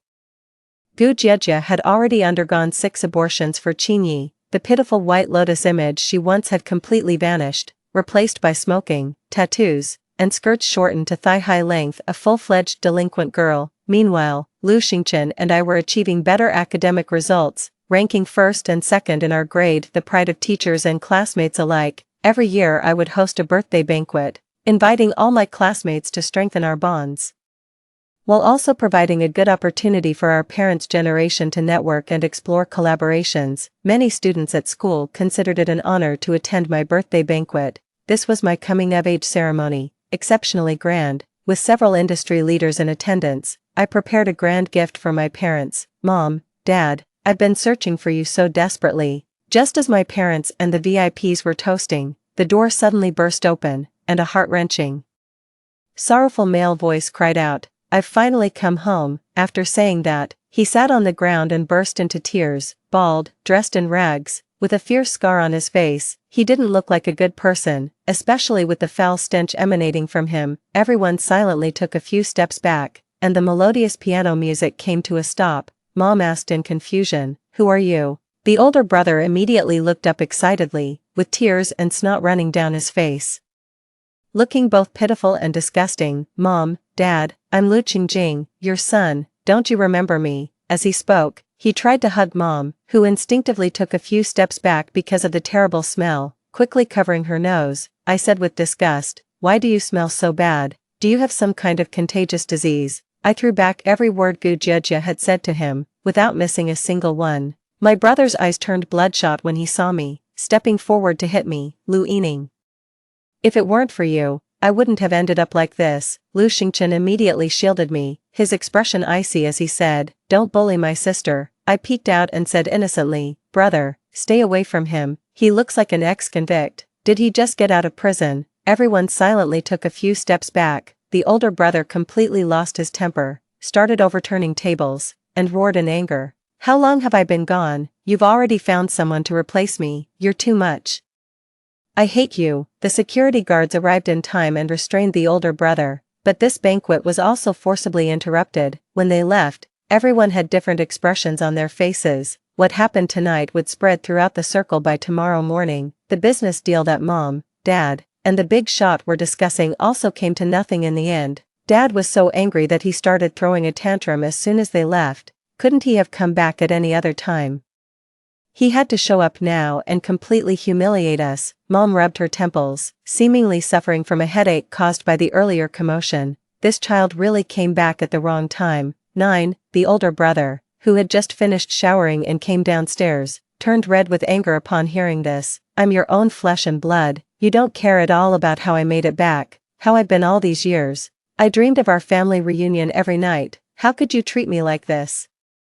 A 6-foot-tall man sat on the floor wailing. Just how much grievance must he have endured? Unfortunately, because he had just embarrassed his parents so much, they not only didn't feel sorry for him, but also thought he was disgraceful and shameful. Dad waved his hand. "Enough. What kind of man cries at the drop of a hat? Since you're home, just stay put and don't go out making trouble." The older brother wiped his tears and snot with his sleeve, still sniffling, as he pointed at Lu Xingchen viciously. "Kick him out. Now that I'm back, keeping this replacement here just makes me sick." Before I could even speak, my parents said in unison, "No." My brother was so angry that his hands clenched tightly into fists, veins bulging on his forehead. "Mom, Dad, I'm your real son," my mother soothed. "We know, but Xingchen has gotten along very well with us all these years, and everyone likes him." Dad also added, "You should learn more from him." Hearing this, the older brother completely lost his temper and swung a fist intending to hit Lu Xingchen, who lightly sidestepped and perfectly dodged it. Extending his foot, he tripped the brother, but with the sofa blocking the view, their parents didn't clearly see this small move and only thought the brother had lost his balance. The brother fell so hard that his nose started bleeding, but instead of receiving any comfort, he was met with scolding. Dad cursed, "You disgraceful thing. If you keep making trouble, I'll throw you out." The older brother trembled with rage, but didn't dare to make a scene, because he realized this was no longer the home he remembered. and his parents no longer loved him. When resting at night, the older brother stared at Lu Xingchen's spacious room with venom in his eyes and said, "From now on, I'll sleep here, you go sleep in the guest room." With our parents absent, I dropped the act and sneered, "Brother, it seems you still haven't figured out your place in this family. During the time you were kidnapped, Brother Xingchen has long since taken your place, not just in our parents' affection, but also your inheritance rights. Brother Xingchen is handsome and outstanding. Not only does he excel academically, but he's also incredibly popular. The young ladies and gentlemen in our social circle all seek him out willingly.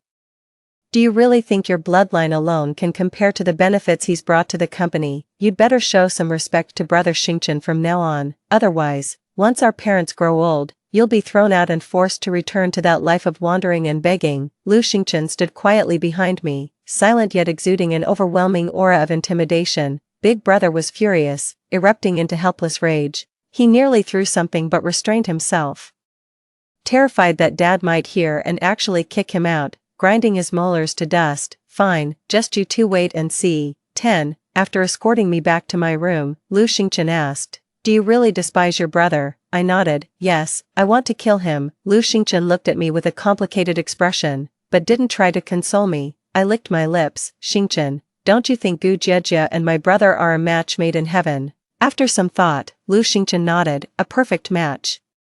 I curled my lips. As expected of the brother I chose, he never questions any of my decisions. The weather turned cold, and the days of the Qin Group's desperate struggle finally came to an end. With bankruptcy declared, naturally, there was no more money to play around with Gu Jiejie.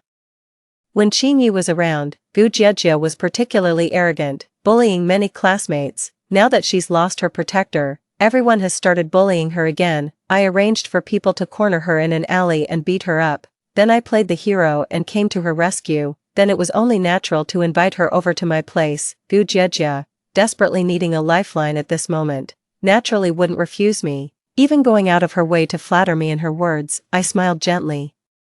"Let bygones be bygones, let's be good friends from now on." Gu Jiejie nodded eagerly, afraid I might change my mind. I brought her a short skirt and told her to go take a shower in my brother's room. Since my brother had just moved in, his room was still empty and no different from a guest room. Coincidentally, my brother, who had gotten tired from playing games in the garden, had just returned to his room. 5 minutes passed, and it was still quiet inside. I spread my hands. "Xingchen, you lost." Lu Xingchen placed this month's allowance in my hand. "You understand human nature better than I do." I smiled faintly. "When it comes to human nature, you understand it better. But when it comes to the temperament of beasts, I understand it better than you." 11. That evening, Gu Jiejie stayed for dinner, reverting to her original White Lotus persona, docile and gentle. To top it off, I helped gild her image. Although Jiejie doesn't come from a privileged background, she studies exceptionally hard and refuses to yield to fate. She has a wonderful personality, and we all love spending time with her. Many guys are pursuing her too, but she has high standards and usually doesn't fancy ordinary guys. At this moment, Lu Xingchen also proactively picked up a spare rib for her. He said gently, "You can't eat spicy food, this one isn't spicy." Gu Jiejie was flattered. Her brother's eyes filled with determination, while I pursed my lips and struggled to suppress the smile at the corners of my mouth. Soon, her brother started dating Gu Jiejie. Initially, their parents had some reservations, feeling that Gu Jiejie's family background was too humble to match their son, but her brother insisted, believing that true love was what mattered most. As he said this, he provocatively glanced at Lu Xingchen, who lowered his head with a sorrowful expression. Thus, the elder brother became even more resolute, unwavering until death. In the end, Mom and Dad finally nodded in agreement. Gu Jiejie, who had undergone 6 abortions, had a highly fertile constitution and soon became pregnant again. Dad was especially delighted. "Great, truly my son, the Lu family lineage will continue. If it's a boy, I'll reward Gu Jiejie with 1 million yuan. Gu Jiejie's eyes instantly lit up. "Thank you, uncle." Mother looked tenderly at her belly, her eyes also filled with joy. I seized the opportunity to say, "Since Jiejie is also pregnant, how about holding a grand wedding? It would also be a good chance to introduce Big Brother to everyone." Naturally, they happily agreed and immediately scheduled the wedding for the end of the month. While passing by the study at night, I overheard my parents whispering,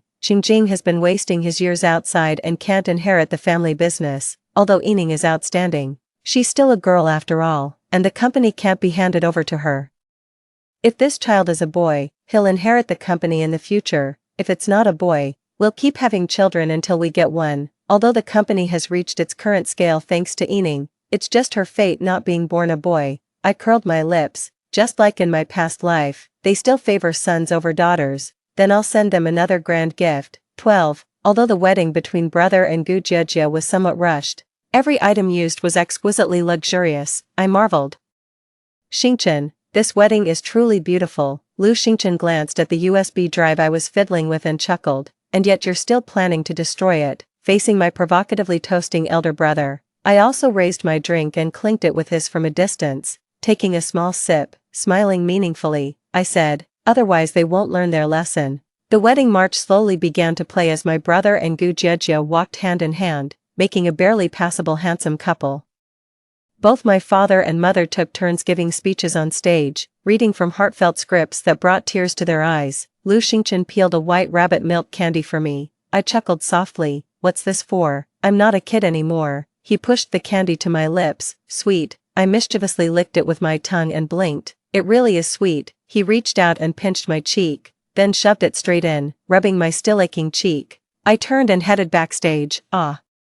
A wolf pup will always be a wolf pup. It can never become a lapdog. After entering backstage, I spoke directly. You go attend the banquet. I'll handle the rest. The staff member cheerfully said, all right. Just as the brother and Gu Jiejie exchanged rings and leaned in for a kiss, the loving video on the electronic screen behind them switched to footage of Gu Jiejie and Qinyi. The audience instantly erupted in gasps of shock. The brother and Gu Jiejie, thinking everyone was cheering them on, became even more enthusiastic. Everyone shouted loudly, look behind, look behind. The two who had just kissed turned around with smiles, thinking it was a surprise prepared by their parents. Just a second ago, Gu Jiejie thought she was at the peak of her life. But the next moment she felt a chill run through her body, as if falling into an ice cave. The smile on her brother's face instantly froze, and he snarled, good. So you've been lying to me all along. Gu Jiejie's face turned deathly pale as she trembled and said, let me explain. Her brother punched Gu Jiejie hard in the face, then kicked her stomach. Tell me now, whose bastard is in your belly? Gu Jiejie's snow-white dress was instantly stained red with blood. Writhing in pain, she couldn't even make a sound. But her brother, blinded by rage, continued beating and kicking her mercilessly. Someone in the audience wanted to go up and break up the fight. But the brother was acting like a madman at that moment. When our parents came out of the restroom and saw this scene, they hurried onto the stage to intervene, but were instead pushed away by the brother. Mom hit her head against a pillar. Blood gushed out immediately, and she fainted from shock. Dad was also punched by the brother, knocking out his front teeth. Even 4 security guards couldn't restrain the frenzied brother. It wasn't until the police arrived that he was finally subdued. The brother was taken to the police station, while Mom, Dad, and Gu Jiejie went to the hospital. 13. Gu Jiejie's child miscarried, her spine was fractured, 8 ribs were broken, and she was in resuscitation for 7 hours, although she survived. She will need to lie in bed for the rest of her life. For easier bowel movements, she cannot wear pants, living without any dignity. The mother had a mild concussion, but it's not a serious issue. The father had 2 porcelain-fused to metal dental crowns implanted. I sat on the flower bed, swinging my legs, staring at them with wide, unblinking eyes. Now, I thought my parents would hire the best lawyer to reduce my brother's prison sentence by a couple of years. But they acted as if they never had this son. Oh, so they only feel the pain when they're the ones getting hurt. After the college entrance exams, I became the top science student, while Lu Xingchen scored 1 point less than me. I grinned widely, flashing my white teeth, and surprisingly he didn't seem annoyed at all. How embarrassingly my parents behaved at my brother's wedding last time is exactly how joyfully they're smiling at my college celebration now. They've finally realized I'm their only true pride. After graduation, I inherited my parents' company. Initially, I planned to scrap it and sell it as waste, destroying their life's work, but there was just too much money involved. I couldn't bring myself to do it. Being the CEO is actually quite comfortable. Lu Xingchen became a professor because during a truth or dare game at a class reunion after the college entrance exams, they asked me what type of person I liked. I couldn't keep my mouth shut and said, I like the refined but wicked type, like a professor. The classmates erupted in screams. From then on, Lu Xingchen started wearing gold-rimmed glasses, with white shirts as his signature look. Baffling. 14. Gu Jiejie went insane. I arranged it, then had her committed to a mental institution. My brother had a terrible time in prison. I hired several thugs to take turns serving him daily. He eventually swallowed a toothbrush and killed himself. They say he died in agony, muttering my name and some strange words about rebirth. I'd been thinking about how to arrange things so my parents wouldn't get their hands dirty, yet still make them suffer. But in the end, they beat me to it. They got hit by a truck while driving out, both seriously injured. I comforted the truck driver. I know you didn't mean to. Life's hard for you too. You don't have insurance for the truck, right? Forget it then, no need for compensation. I'll even fix your truck for you. Everyone calls me the most conscientious businessman. I turned to the doctor and said, donate all the usable tracheas for my parents, and donate their bodies too. The doctor, who initially thought resuscitation was possible, swallowed their words at the last moment. Okay, thank you, really thank you so much. On behalf of the patients who will receive help, I express my sincere gratitude. I smiled as I accepted all the praise and honors. It was what I deserved. Stepping out of the hospital, I saw Lu Xingchen waving at me from his newly bought sports car. The weather